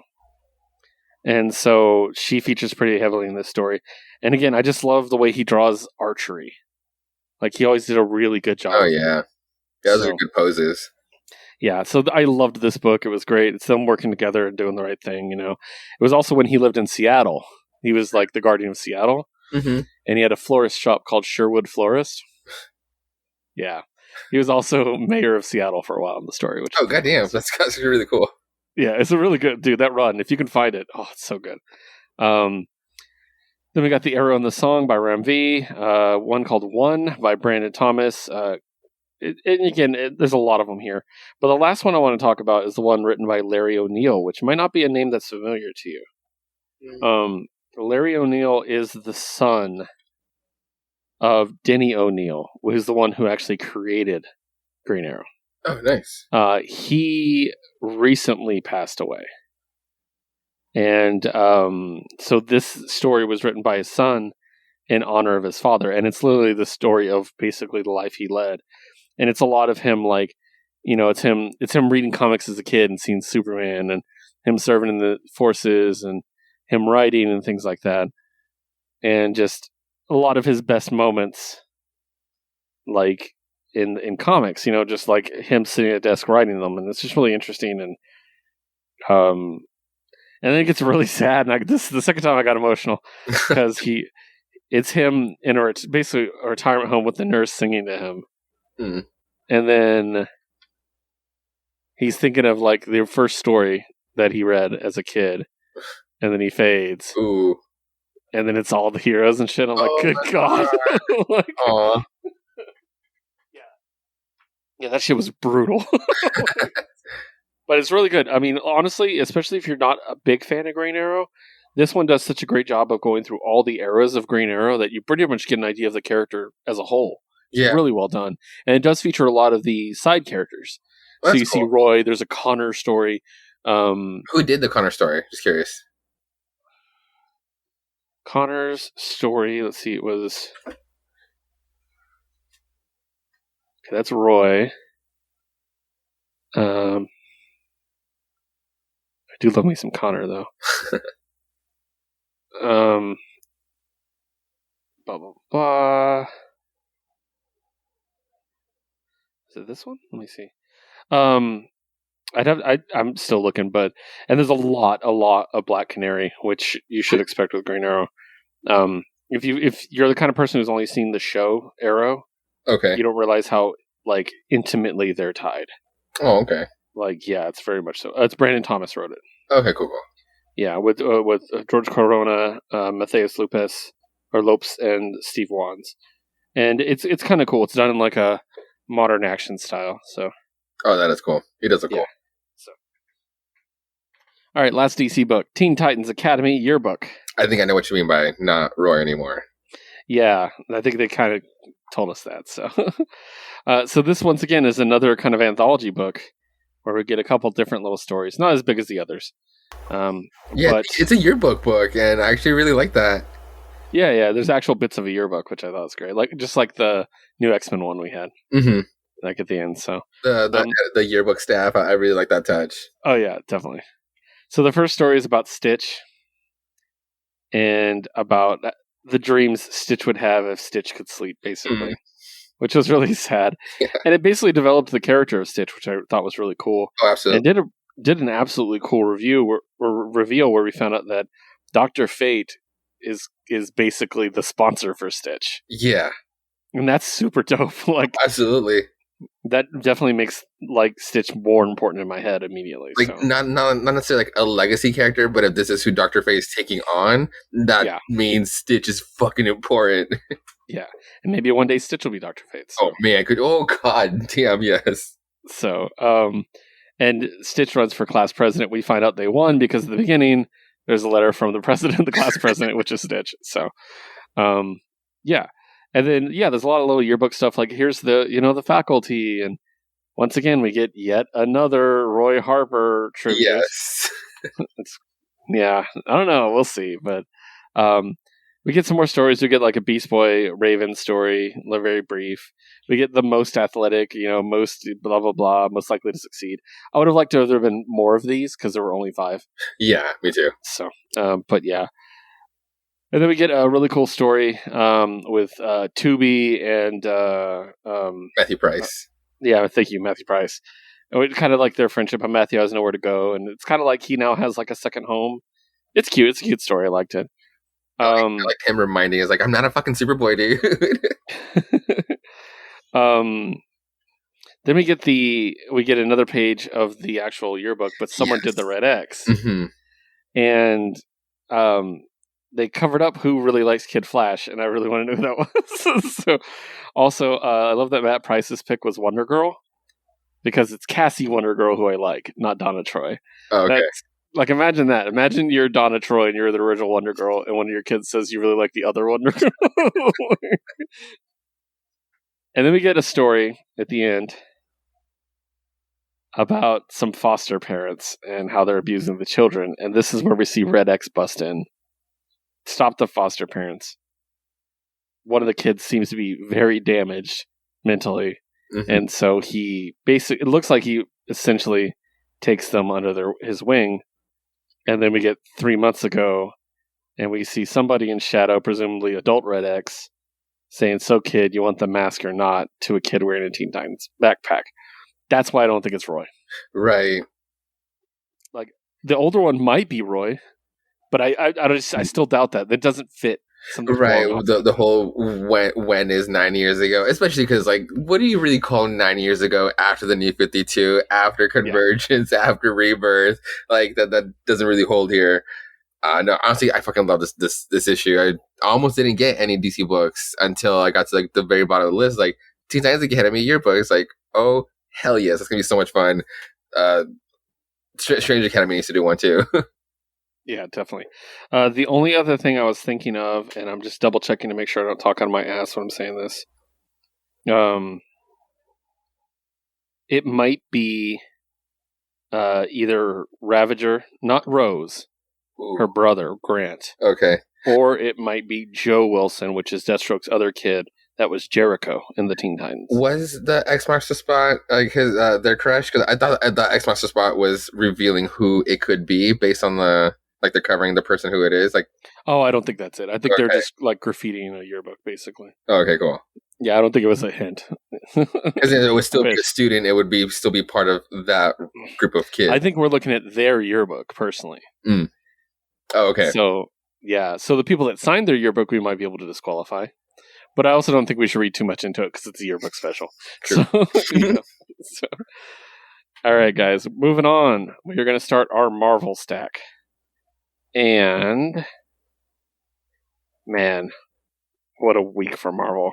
Oh, yeah. Oh, my God, yes. Josue doesn't have any solo books. So I'm going to start off with mine. Okay. I'll go through the easy ones first. Dr. Aphra, number 11. Ooh, part of the event, right? Yes. Written by Alyssa Wong, penciled by Minkyu Jung, inked by Victor Olazaba, colored by Rochelle Rosenberg, and lettered by Joe Caramagna. Basically, they're trying to hunt down this guy for the lady they're working with. It's her cousin. And they find out that everybody on his ship is dead. And what happened is a bunch of these creepy-ass parasite things, you can get a shot right here, are there, and they're eating everybody's brains out, basically. Oh, shit, okay. So it's very much like Alien, and they meet up with this droid dude who's a bounty hunter and stuff, and they have to team up, and it's just a lot of fun. It's them trying to get out of the way, and in the end, the droid gets they're like, okay, here's what we're going to do, because these things are very susceptible to changes in pressure, so we're going to get all of them on the droid, and we're going to put him in the airlock, he's going to shake them off, and then we'll blast them into space.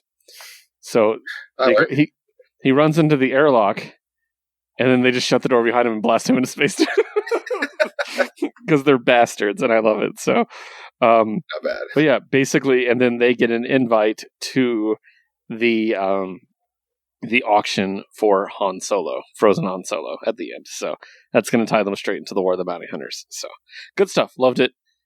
Again, Star Wars fan, this is a really good time to pick up some Star Wars books, which leads me to my next book, Star Wars The High Republic, number 6. Okay. Written by Cavan Scott. Artist is George Gianti. Inked by Carl Story. Colored by Annalisa Leone. And lettered by Joe Caramagna. The central story is still going. It's really interesting.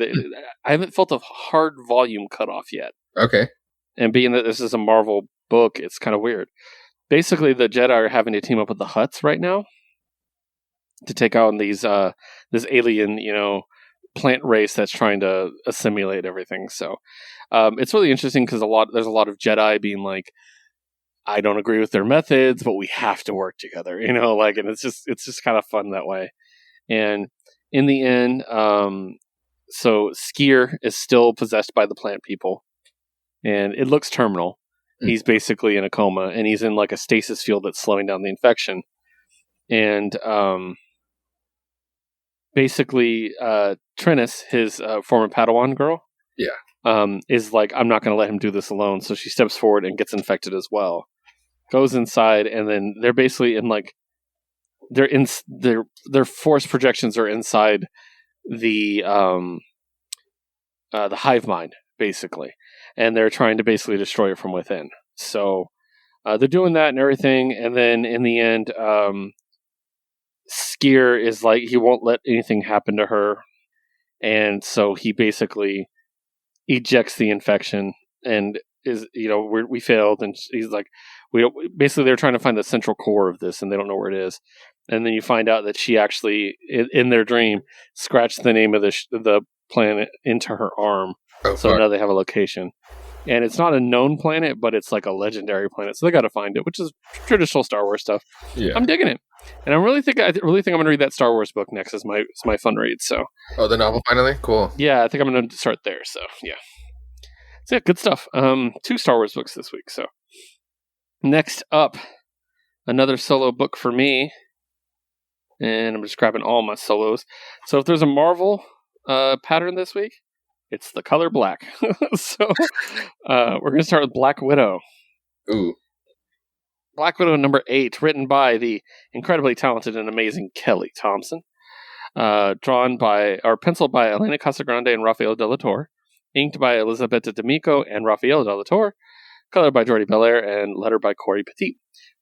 So we have this thing with Natasha and Yelena Belova living together in San Francisco, doing their thing. They recruited a young girl that's basically was taken by the bad guys. They're kind of building their own little superhero team, maybe, is the best way to put it.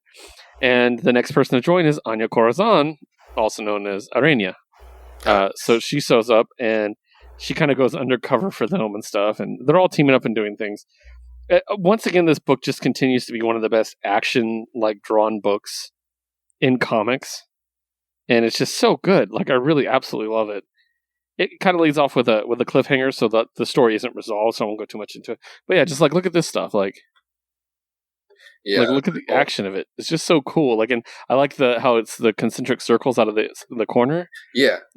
It's just so done so well. I absolutely love it. But yeah, it's really, really cool. Digging it. It's very hard to find, by the way. Yeah. Black Widow sells out basically every week. That's cool. Good. That's a really good sign. It's very hard to find. Too. Yeah, and the movie's coming up. Yeah, so my final solo book is Black Cat Annual number 1. Second Black book. Written by Jed MacKay, drawn by Joey Vasquez, colored by Brian Raber, and lettered by Farron Delgado. So Black Cat and her crew are flying, and they're grounded in Korea. And they run into White Fox, who we recently saw in the Taskmaster mini, which is great because Jed MacKay also wrote that. They're basically grounded. They're like, you're using falsified credentials. She's like, so basically. And she's like, I'll let you go, but you got to do a job for the Republic of Korea. She's like, fine. And so basically, the Korean version of Superman is being mind controlled by the Korean mob. So she has to team up with basically the Korean version of the Justice League to stop him. And so we got a couple cool characters like the General, that is a totem that walks like a man, Mr. Enigma, an unkillable brawler, Luna Snow, Gunner 2, and Anti-Anti. So yeah, they don't get a lot of spotlight. It's pretty much all about Black Cat. But they found out it's this mafia that's doing it. Has them under control. The team basically fights off the Superman dude while she does what she needs to do. And there's this scene where I was telling Josue about this that was so great. They're surrounded by these fucking they're called the Maidens, and okay, I'll just show you. This is the first. I hope you can see this. This is the first shot you get of one. Oh, okay. See up in the rafters. And then over here, you can see they're all surrounding them. Nice. It's like creepy dolls and stuff. And they're like, it's her and White Fox, and she's like, we're gonna have to do it. She's like, well, I'm from Queens, I can rage. And then there's just this scene of just violence for 2 pages, and they're just ripping throats out and shit. It's so great. Underrated violent book in my opinion. So, so they win. They found out it's this dude who's basically can mind control, and they end up stopping him. I'm not going to reveal why. It's really good. But yeah, Black Cat, love it. It's so good. Jed MacKay is doing an amazing job with that book. So there's also part 3 of the Infinite Fury storyline, which is an ongoing backup story in a lot of annuals, and it's about the Infinity Stones. Okay. And about who currently has them. So currently, we know the location of 3 of the stones. We know that Star has the Time Stone. No, wait. Has the Reality Stone, sorry. We have Overtime has the Time Stone, and Quantum has the Space Stone. So the locations of the Soul, Mind, and Power Stones are still unknown. So yeah. Interesting. Okay. Pretty cool. All right, now we're going to start into our shared books. Marvels, number 3. Ooh, okay. As always, written by Kurt Busiek. Artist is Yildiray Senar. Colored by Richard Eisenhoff and letter by Simon Boland. This one was entirely a flashback story. Right. So set in the mythical country everything else has been set up in, and it's basically Reed and Ben Grimm before they're the Fantastic Four. Mm-hmm. And they're teaming up with other smart people and other soldiers and stuff to try to get in and steal like a sample of the monsters. These characters include Batroc, which I always like Batroc. George Tarleton, who would later become MODOK. And then Craig Simpson, and then Alain Racine, who I'm not super familiar with, but he's a French character. I know that much. So, but basically, yeah, they discover that this island or this country is just creating monsters. I love that there's like 6 sides to the conflict too. So like the Russians show up with the Winter Soldier. Yeah. And then I love that the Shi'ar show up. Look at Shi'ar and just like, you know what? Let's just play. But they're like, no, maybe not. Just walk over. Like I thought that was really great. So, but yeah, it's just a fun flashback adventure, and it's done in a very classic comic style too. So that was really cool. Yeah.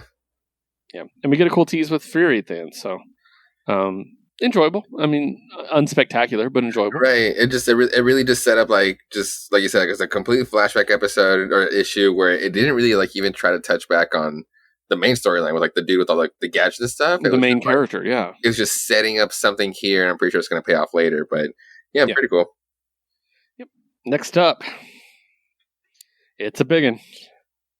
Giant-sized Amazing Spider-Man: The Chameleon Conspiracy. Holy shit! Written by Nick Spencer and Ed Brisson. Yes. Penciled by Marcelo Ferrer, Carlos Gomez, Zé Carlos, and E. Guerra. Yeah. Inked by Wayne Foucher, Carlos Gomez, Zé Carlos, and E. Guerra. Mm-hmm. Colored by Andrew Crossley, Maury Hollowell, and Rochelle Rosenberg. Lettered by Joe Caramagna. As you can tell, this is a big book. And this wraps up The Chameleon's Conspiracy. And this is my stepping into The Chameleon Conspiracy. But luckily, Josue tells me every week what's going on, so I have a pretty good idea. And, I mean, it's good, but my main concern was Spider-Man's sister. Right. That honestly, that was really the whole time, my main focus, too. Yeah, so it was really cool. And it was about, the whole how Chameleon is directly related to Kraven. And that's not really something people talk about a lot in comics, but that's been canon for a while now. Mm-hmm. And how maybe Chameleon's not one of a kind. Maybe there's a lot of him. Maybe they were trained that way. And basically the question we're left off was, is Spider-Man's sister Spider-Man's sister? Mm. Was she told she was? Cause she believes she is, but was she told so young she doesn't remember? Or maybe her parents were fake too. Like it's really trippy. He starts just fucking with her head near the end. So the other major thing was Ned Leeds teaming up with Spider-Man and being a badass, which was a lot of fun. So yeah. What'd you think? No, honestly, I mean, like I said, like my main focus was like the answer to Teresa, because it really wasn't like until like the last issue where it finally raised like, oh shit, what if she's been like a fake this whole time? Yeah. And then you get that weird like why the last man stance, where you get like these 3 options and like any one of those 3 could be your truth, whatever you choose it. And like the one that really freaked me out was like, damn, what if she is a spawn of the chameleon parents, the chameleon clone parents? Exactly. Instead. And I was like, that seems like the most viable one, because you don't want to completely write her off, because some people do attach themselves to characters, and to just say, no, they were fake, it's just kind of like, there's nothing to hold on to anyway, So it's kind of like, I don't know, the shot of her, like, having, like, that fake illusion of her having, like, the chameleon face was like, oh, no, wait, is it? And then you just, I don't want this answered. I don't know. Yeah. I do like it's the family you find, not totally. Family, yeah. So I hope in the end she just is like, well, you're my brother no matter what, So. Yeah. But it's cool. It was cool. And I'm looking forward to the Sinister Foes. I might jump on ASM for this. Oh, for the Sinister War? Fuck, yeah. Yeah, because it looks really cool. And like we get a bit of a tease at the end with it too. So honestly, I thought that was going to be his closing book, but it seems like it might be two different things, so he can kind of have the extra issues. Because Amazing Spider-Man 70 and then Sinister War 1. So I'm pretty sure, I hope Sinister War is treated as its own numbered thing, and we can still get those last 3 issues, just like for all the closing stuff. Yeah. For this issue, I did like the joke where he's when he gets like pull up, and he just like bends the bar, and like the one dude's like, "You fucking made us!" Yeah, exactly. It's like, one, how would you know that was Spider-Man driving a giant thing that Spider-Man doesn't really drive, but all things like, you fucking Spider-Man, you goddamn menace. Yeah, that was great. I loved it. That takes us to The Eternals, number 5. Written by Kieran Gillen, drawn by Asad Ribic, colored by Matt Wilson, lettered by Clayton Cowles. I love non-traditional storytelling. Kieran Gillen does it as well as anybody, basically. Mm-hmm. In that he starts the story but doesn't tell you the background, and then tells you the background. You find it out as you go. So this one opens up with Cersei basically telling Tony Stark, yeah, I'm killing everybody. I'm the one doing it. And I'm helping Thanos, basically. And we find out that was done to just lure Gilgamesh out, which is great, because Gilgamesh doesn't fuck with Eternals anymore unless he needs to. So yeah, they basically were able to do that, and Icarus shows up, and they just have this awesome fight. I love Gilgamesh. Gilgamesh was an Avenger? They keep saying that he was an Avenger, or him and Cersei, I think, were the only two that were actually Avengers. Oh, really? Icarus was never actually cited as one? No. Damn. They all kind of like, why would I bother? You're like, I've got things to do. So, and then we see Droog try to talk Thanos into, working with him, because that's what Droog does. And then we find out, I think we found out who the traitor is, or at least a traitor. And that would be Phastos. Yeah. He's definitely the one who sabotaged the machine. I don't know if he would be capable of actually killing Zurus, the Prime Eternal. So, that's interesting. But I guess he could help Thanos get in. True. So he doesn't know the technology and everything. So it's kind of an interesting betrayal. I would never have thought of him, to be honest. But that's good storytelling. So, and it's like he said, his ending thought: "I'm just destroying the Eternals. I'm not destroying the Earth." So. And then what was it? How wrong he was? Phastos is wrong. Yeah. But yeah, really cool. We've had the tease, and we've had the murder investigation for basically a whole volume now. Yeah, which was I've talked about it before. A really good way to get to know the Eternals if you don't know them. True, and in this case, and for a second, I was gonna say this is like the one time, like the issue where they can finally focus everybody as a group and not really focus on one. But no, the main focus was at least telling Gilgamesh, the Forgotten One. Yeah. And honestly, the whole time, how righteous he was, it was his attitude and how self-righteous he is about his cause. His suit didn't help. I kept seeing the Phantom Ranger as Gilgamesh because I read that one first, and it kind of made it for a very entertaining issue. That's awesome. Yeah, I dug it. I'm really enjoying this, and again, I'm just getting more and more hyped for the movie. Oh, totally. And Don Lee is going to play Gilgamesh, by the way. Oh, dope. The guy from Train to Busan. Yeah, fucking dope. Yeah, so I'm really excited about that.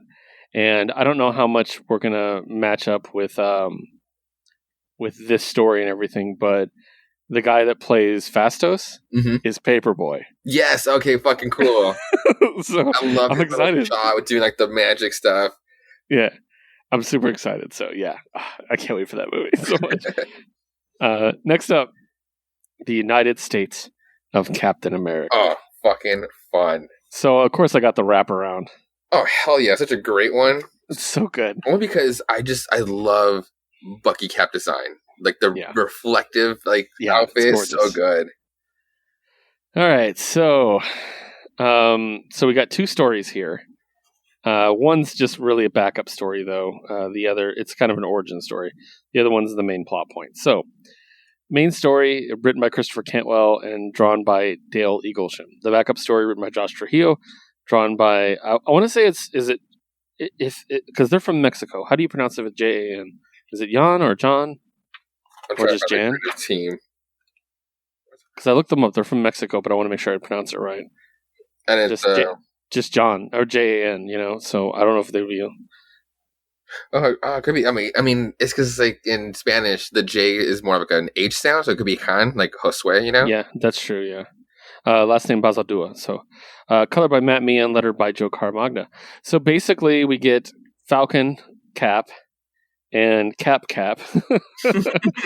And and by the way, it opens up with this amazing story that is basically basically calls out all the white supremacists that uses Captain America as their fucking defense, tells them to go to hell, basically, which I loved, because good God, do I hate white supremacists using Captain America? Yep. It's almost as bad as them using Viking culture. Oh God, yeah. So, but yeah, it's really cool. And then we get straight into the story, and someone steals Captain America's shield, and they seem to be dressed just like him. Him and Falcon. This panel was just it reminded me of such a nod to Steve Epting with Brubaker. It just smile, that face just looks like Epting's work. So it was a cool nod. Totally. So basically, they're trying to stop him. He uses the shield to destroy a train, and Cap and Falcon have to help save people. And who shows up but our new Captain America that we've been hearing quite a bit about, Aaron Fisher, who is a 19-year-old runaway who rides the rails and is the Captain America of the railroads, which sounds lame, but I enjoy it. I've really enjoyed it, actually. Fuck yeah. Like, I do like how, because Captain America kind of calls it, or no, Falcon calls it, it's like, what, you're like the Woody Guthrie version of Captain America? I'm like, yes, they know it's silly, and as long as they address, yes, we know this is silly, then I'm fine with it. Yeah. You know, if you try to pretend it's cool, like, I don't want to call it DC all the time, but they did this stupid story where there was the Supermen of like all these different Supermans. Yeah. And they had Super Chief, which is exactly what you think it is. And it was me and Liz were like, this is really racist. And then they did Man of Bats, who was also a Native American version. Oh my God. And he rode a buffalo. Jeez. Yeah, and that's just done really poorly. So this is a good example of it being done well. And basically, Aaron tells them, hey, there's all kinds of Captain Americas across the country working together and stuff. And so Sam and Steve decide, you know what, we're going to do a road trip. And we're going to find these people. And also we're going to get my shield back. So yeah, and then we know from the solicits and everything else that Bucky and John Walker are going to join them, which is amazing. I cannot wait. And then yeah, the backup story is literally Aaron Fisher's origin, which is really cool, really well done. Touches on themes of like homelessness and you know, basically being hope, and also has a really great LGBT character. So love it. So what do you think? Honestly, I've been excited for Aaron because one of my being because of all the fucking hate that he didn't deserve to get before his debut, just because, you're gonna make a Captain America gay. It's like, yeah, sure. Especially if it fucking works in this case when it's like for a fucking cause and it's not just like what Sam said, like the call out to him, but more of like, yeah, he is that character, but he's that person, but it's more of a network of that phrase instead. And that just works because it would suck. It does suck for a lot of people out there that do live in this risky lifestyle and then just happen to be gay and then just and getting worse events. I mean, worse outcomes because of it, just because like they have no security, no backup. But you have people like Aaron Fisher, and that's such a fucking great idea. And then you have Steve and Sam being like, well, that's too dangerous. Like we should go stop them. But it's like they have their own cause too, and like they're doing this for themselves, and it's like it's really fucking cool. I really liked it. It came as a surprise. I thought it was gonna be a one-shot book, but then it's like, if there's like a new Cat book, hell yeah. Yeah, definitely. So, it's cool. I dig it. Like, I dig it too. I'm excited to learn about these other characters we're gonna meet.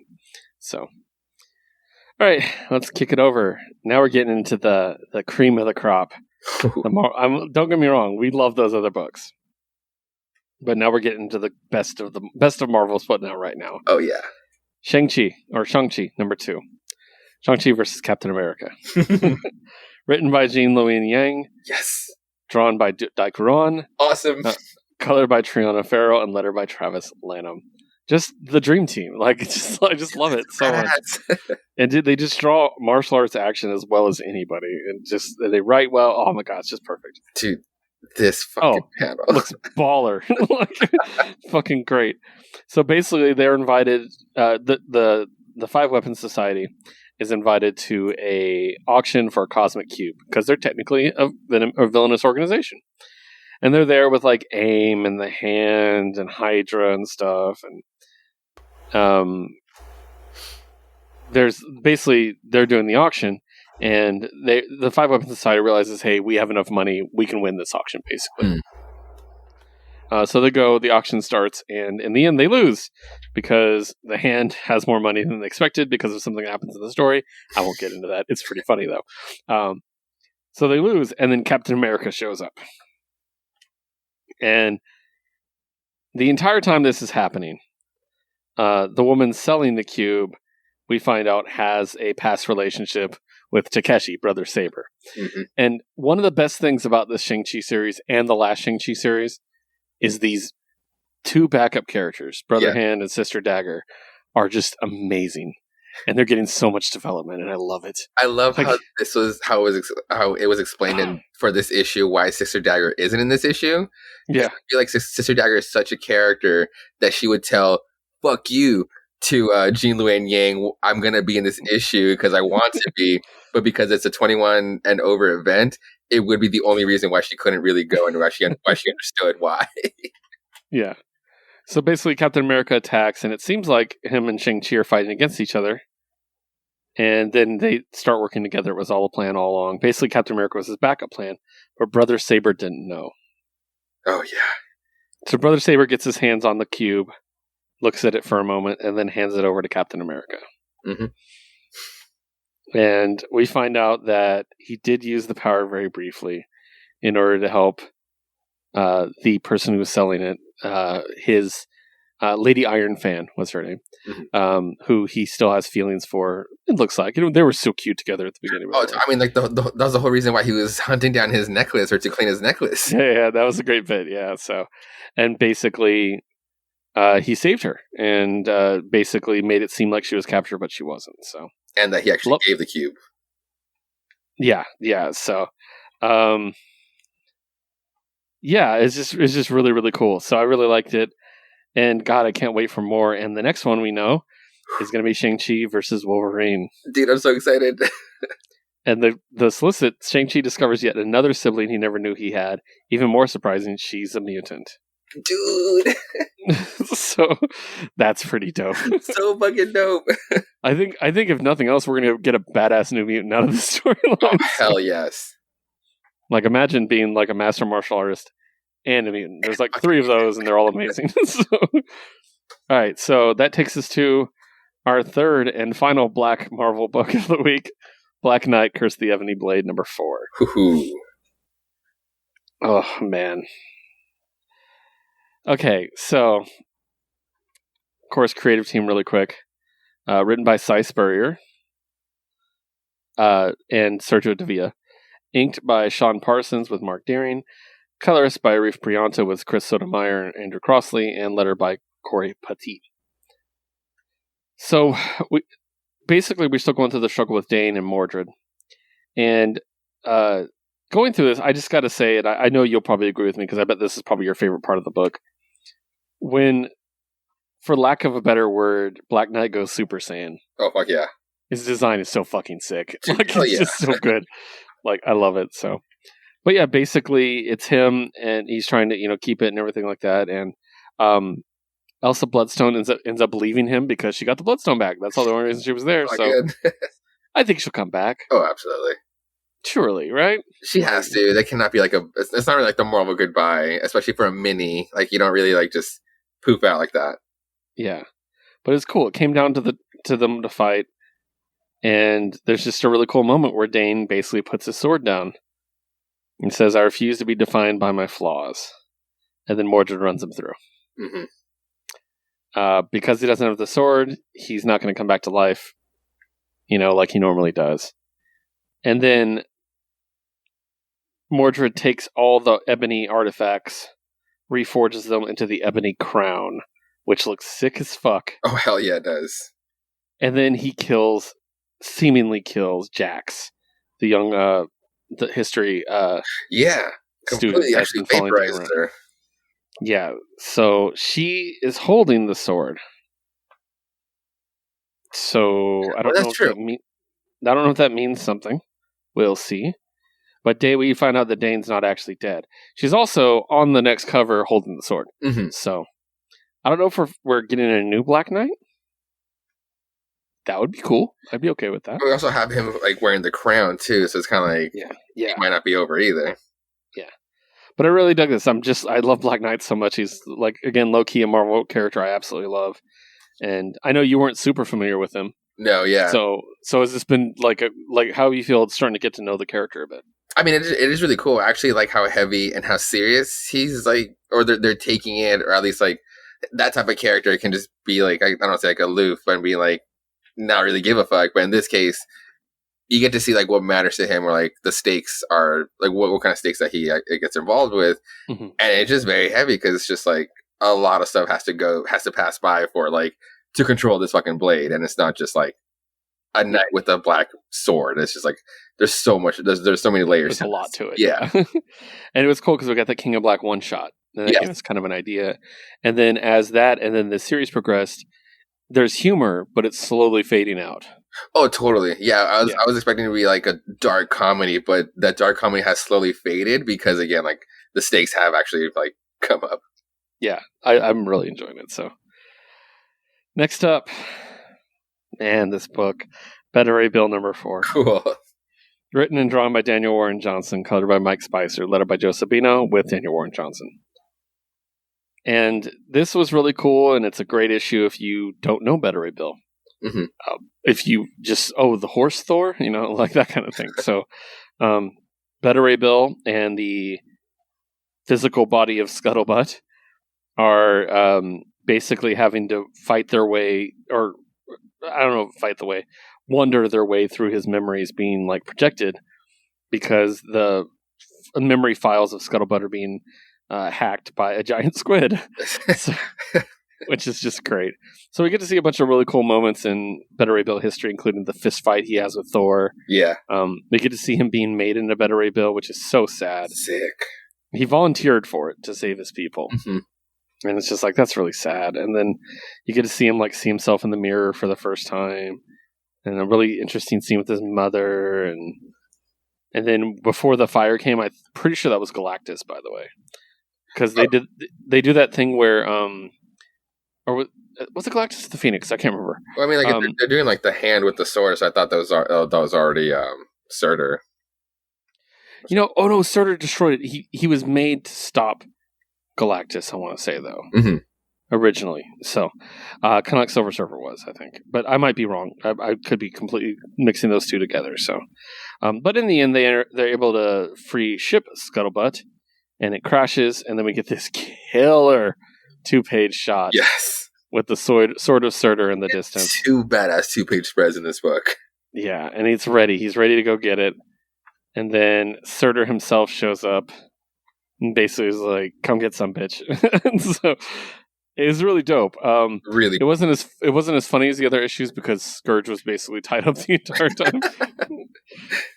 But really, really good. What'd you think? I mean, honestly, I think this was like the issue for let's knock it back on the comedy and like explain some like Beta Ray Bill lore. But Darren Warren Johnson being like, let me just let loose on like some crazy shit I've been itching for. You get a 2 double-page spread, and then like that last page with Surtur, and just like he looks really fucking cool. He looks dope. Yeah, it's awesome. So, the only one issue left. So one issue left. I'm not. Please do not be done with Beta Ray Bill. Like, please be around still in Johnny Cage's Thor book. He did pop up a couple times in Thor. So yeah, and he is the commander of the Asgardian armies now. True. All right, and then our last non-X book, Daredevil, #31. This fucking cover. Same cover. This fucking cover. Written by Chip Zdarsky, penciled by Mike Hawthorne, inked by Adriano Di Benedetto, colored by Marcio Moniz, lettered by Clayton Cowles. So, Daredevil's in jail, and he's recovering from the attack that nearly killed him. Mm-hmm. Elektra has failed her new... Basically, she recruited a sidekick, and I feel like she did that because she's just like, well, that's what heroes do, right? And it doesn't go well. Yeah. And then Mike Murdock is ruining everything. Basically, that's a good summary. Piece of shit. So, we get a lot with Matt in jail where he's just like, trying to deal with it. And we get a really cool confrontation with the warden who wants him killed. And he basically doesn't give a shit anymore. It was really great. So, yes. We get some more stuff about the crime stuff going on where Mike is basically trying to negotiate a peace treaty between all the crime families, which is just fun. I can't wait for Mike and Matt to both be around. Ooh. And they're going to be on opposite sides, which is going to be fun. Elektra goes after Izzy Libris, who we find out has been given Bullseye to help stop the new Elektra. Or the new Daredevil, I should say. And then we close off with the scene that I cannot wait for this stuff to resolve. Oh my god. Where Bullseye is just up somewhere shooting people in the head. And he's like, 7. Let's see, by my count, that means 1,631,993 to go, Manhattan. And basically, he's just going to kill people until Daredevil shows her face. Oh my. Fucking hell. I can only imagine when News gets back to prison to Daredevil, and it's like, oh no, maybe I should take the deal to get off early. Maybe I should get out. Like, shut the fuck up. Dumbass. Get out.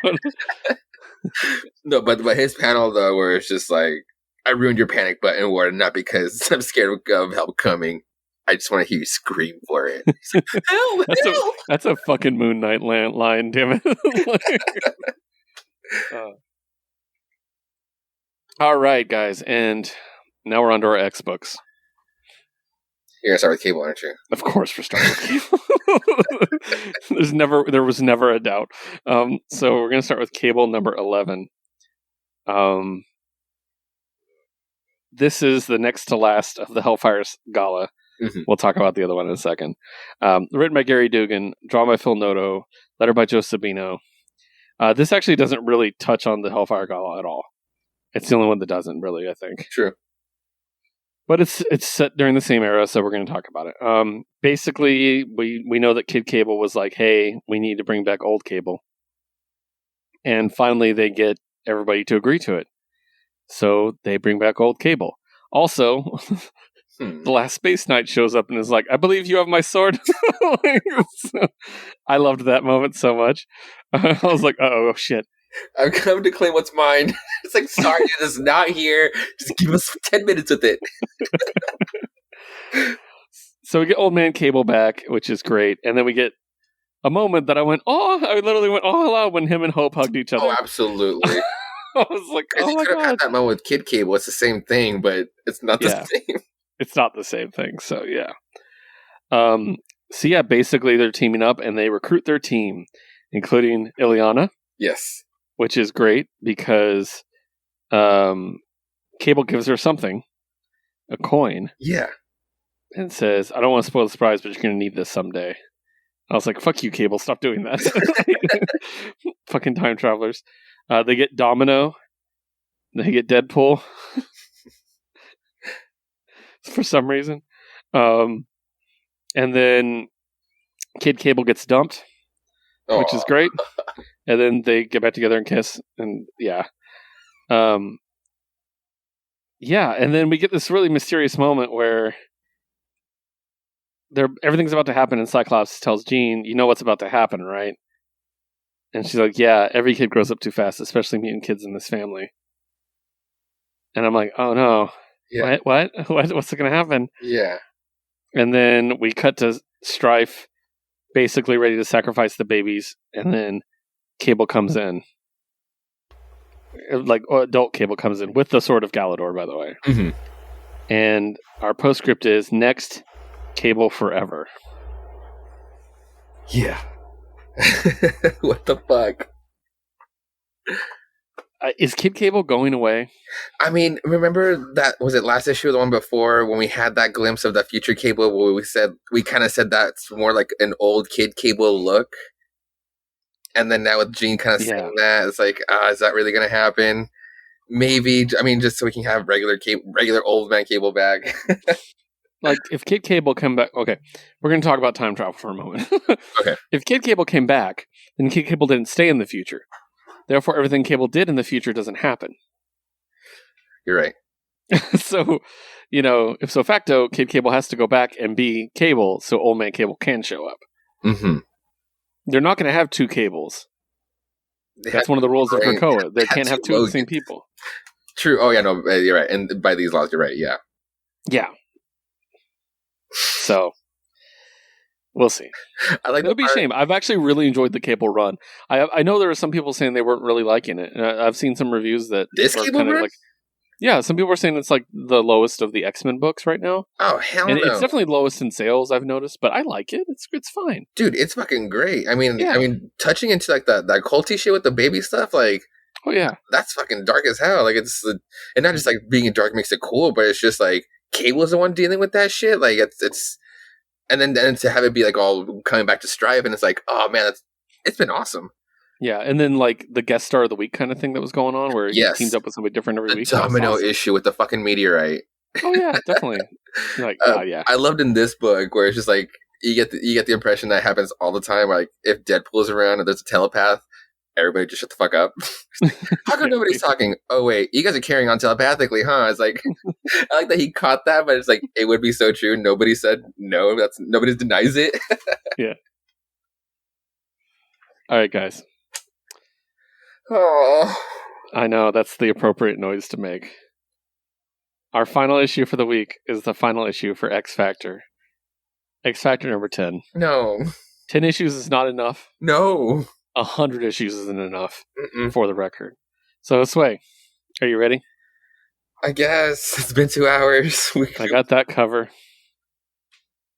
That's a great one. I got that cover. Ah, she's so cool. I got that cover. And I might get this one. I might get that one. I got all 4. So, yeah, because I want X Factor to be the best-selling comic book this week.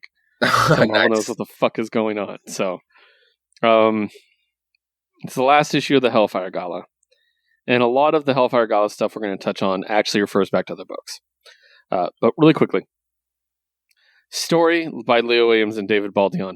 I don't think David's always gotten a story credit. I think it's the first time, if I remember correctly, which is really cool because they work so closely together that it's really cool he gets the story credit. Yeah. Script by Leah. Art is by David Baldeón, David Messina, and Lucas Wernick. Color by Israel Silva, and letter by Joe Caramagna. So we're going to talk a little bit about X Factor tonight, guys.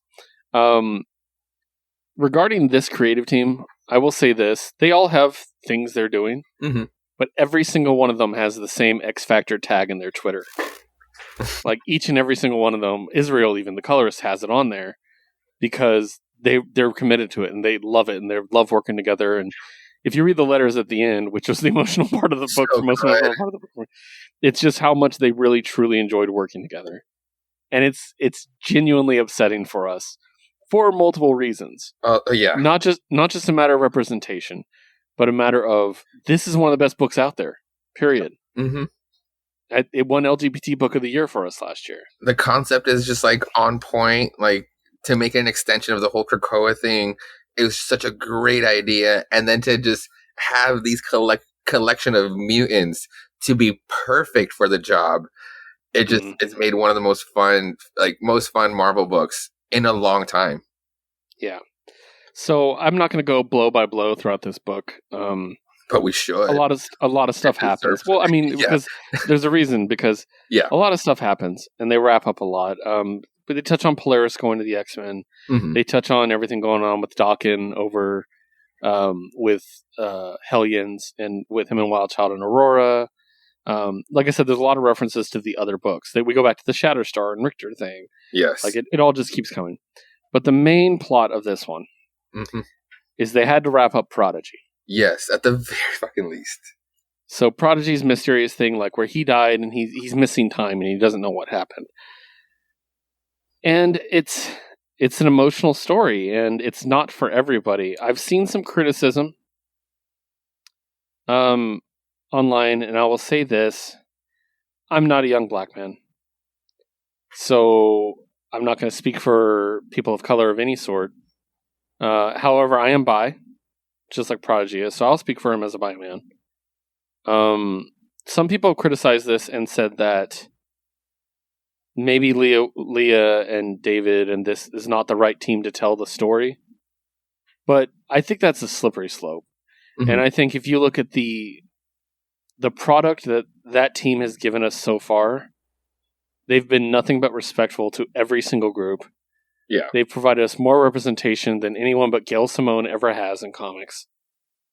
Like, it's absolutely incredible, and it's a very emotional story. And to me, this is a story of something that happens. For those who don't know, basically Prodigy was found out that he was killed by he's like a Hollywood producer, right? Yeah. And basically he was killed, and there's a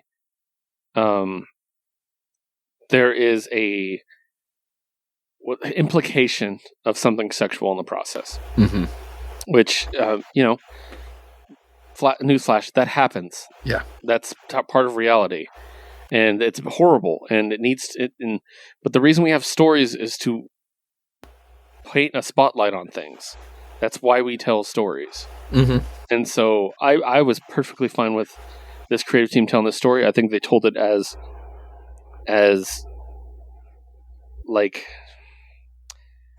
well as they could, and as gently as they could, while not taking away any of this thing of what happened to him. Right. So I will go on record as saying I have zero problems with the story they told.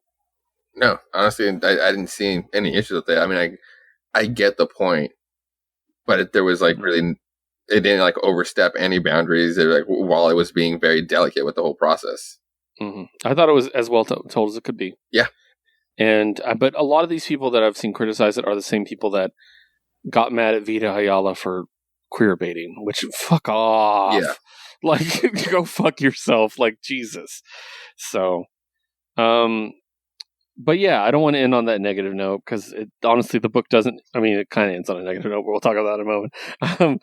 They go back to the gala, and Speed shows up, and him and Prodigy get to spend the night together and hang out. You know, it doesn't last very long, by the way, because then they find, we all know what was coming.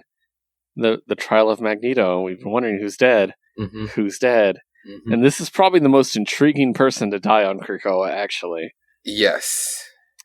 The Pretender, Wanda Maximoff, is dead. Yeah. What the fuck? Yes.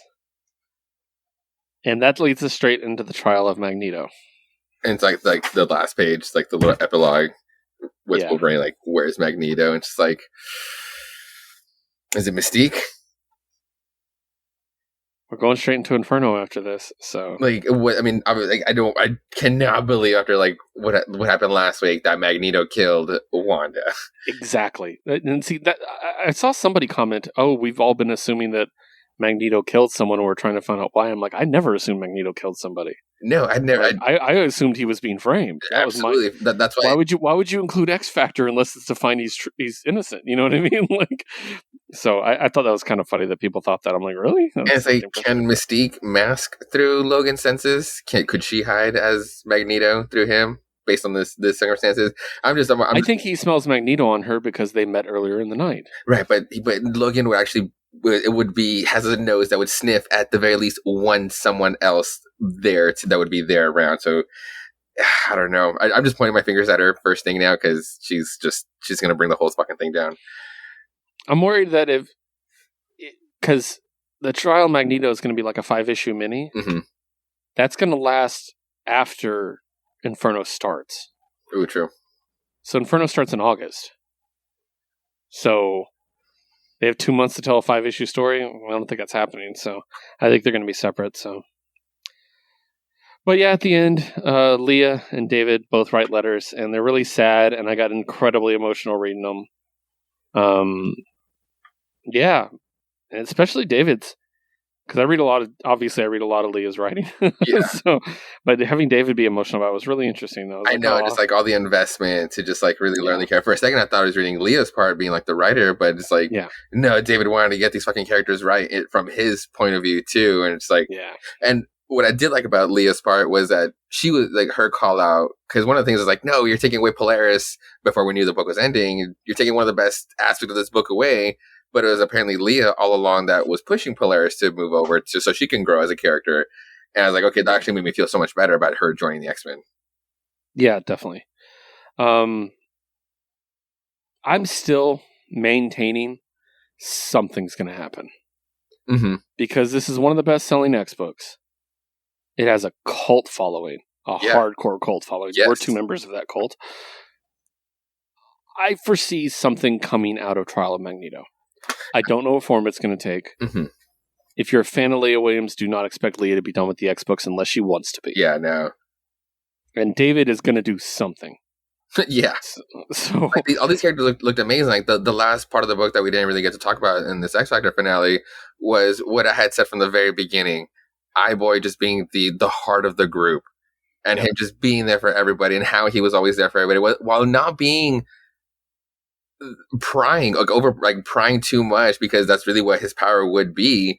He was just always there for everyone, and just God damn it, dude, I'm gonna miss these characters if really nothing happens after the trial. Like something happens, like even if they come back and they just have to like just bring in new characters or new mutants that are just perfect for the job, and handle the situations a little differently now because they're missing the other powers or the other perspectives.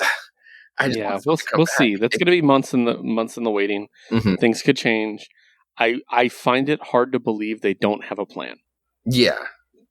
So, but I will go ahead and simply say, as we wrap up, because it is the last issue, there's just a lot they accomplished in 10 issues that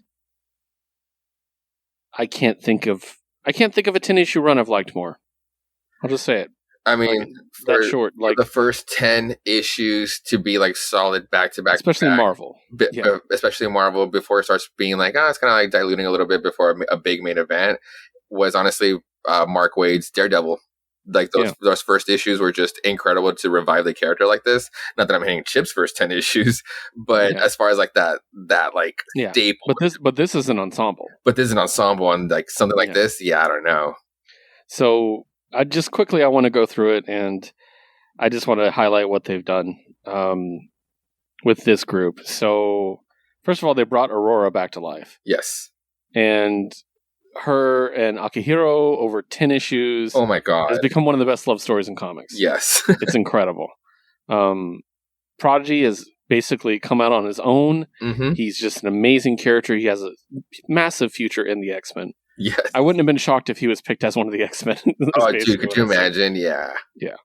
iBoy, as you said, was the heart of the team, and really I think this put him on the minds of a lot of people that probably had no idea who he was. Oh, dude, for real. Because he was post San Francisco X-Men. Yes. So he's relatively new. Relatively new. And unless you basically read, I think it was Wolverine and the X-Men was the one he popped out in. Unless you read that, you don't know who iBoy is. You know what I mean? And then like what he kind of like manifests in this book, this little like eye-jitsu and what he does, like you were just supposed to be the iBoy and like an eye for every type of lens, and now you can just do what you just pulled off. You're amazing. And Rachel obviously had a really good story. She adopted a baby silver dog. Polaris obviously did well because she got upgraded to X-Men status and won the election. Mm-hmm. And I mean, and there's a whole story with Siren, who's kind of like, there's just so much. North Star being a team leader. Kyle being there the entire time. I know we both really loved that. In this book, I love that Cap was like, wait, you're a human and you're in the island? And I love that it still doesn't get addressed. It's just like, yeah. Have a nice night. Bye. Yeah. And then just, I mean, think about it. 10 issues ago, we still thought Daken was Daken, not even that he's Akihiro. He was a bad guy. Yes. And maybe he's going to reform, maybe he's not. And now he's one of my favorite characters. Or he was going to be super angsty and just butt heads with like literally all the other guys, but he was anything. Which could have been really cliche, and they didn't do it. And they didn't do that. Oh my God. I'm really bummed out. I'm so bummed out that this is over too, and that's not fair. I guess ensemble cast. I mean, not in 10 issues because I would say A-Force, but A-Force also had the extra 5 issues that started them out in the Secret Wars as a tie-in, and then they got the supposed ongoing. So it's 15 issues of A-Force that we got at least. But still, and I would argue most of those characters are probably more developed at the time of that than half the characters in this book. Yeah. So. Anyways, we're not going to rant forever, but I wanted to give it time because it's been a very important book to me and Josue. Oh, absolutely. It's been the highlight of the X books for me. Mm-hmm. And like I said, it won LGBT book for us last year. It if I'm honest with myself, it might be my favorite book of last year. No shit, nice. And it might be my favorite book of this year by the end of the year. That's how much I really enjoyed it. Yeah. So.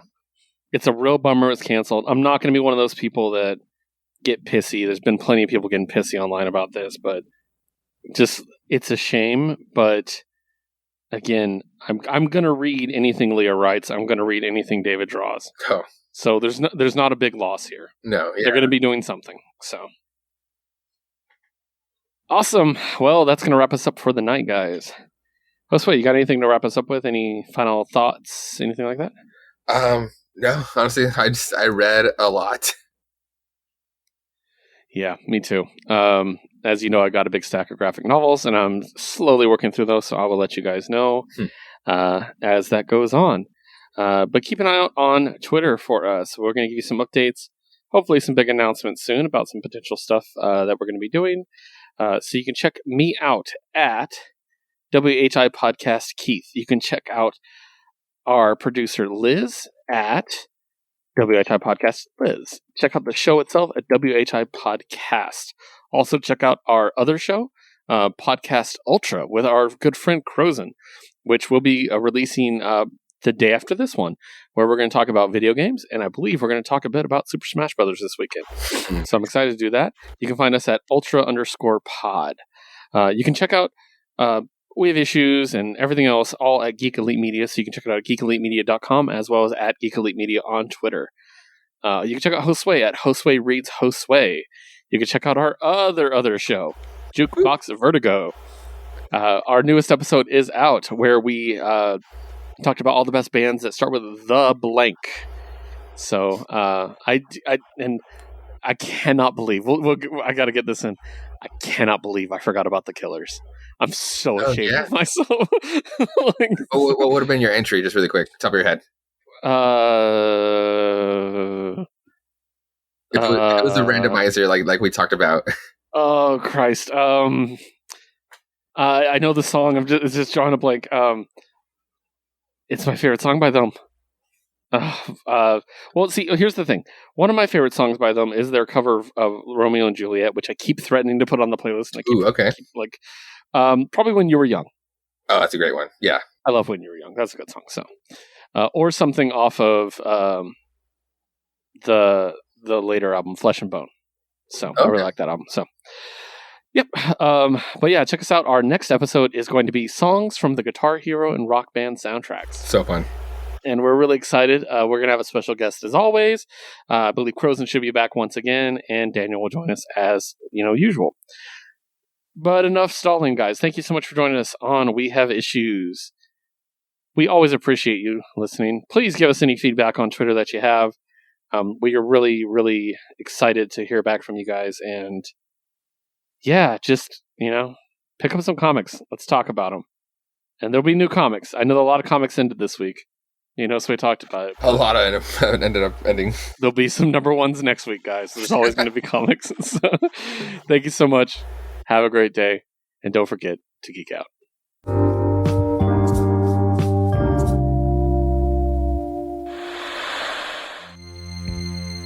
This concludes our broadcast. Beep.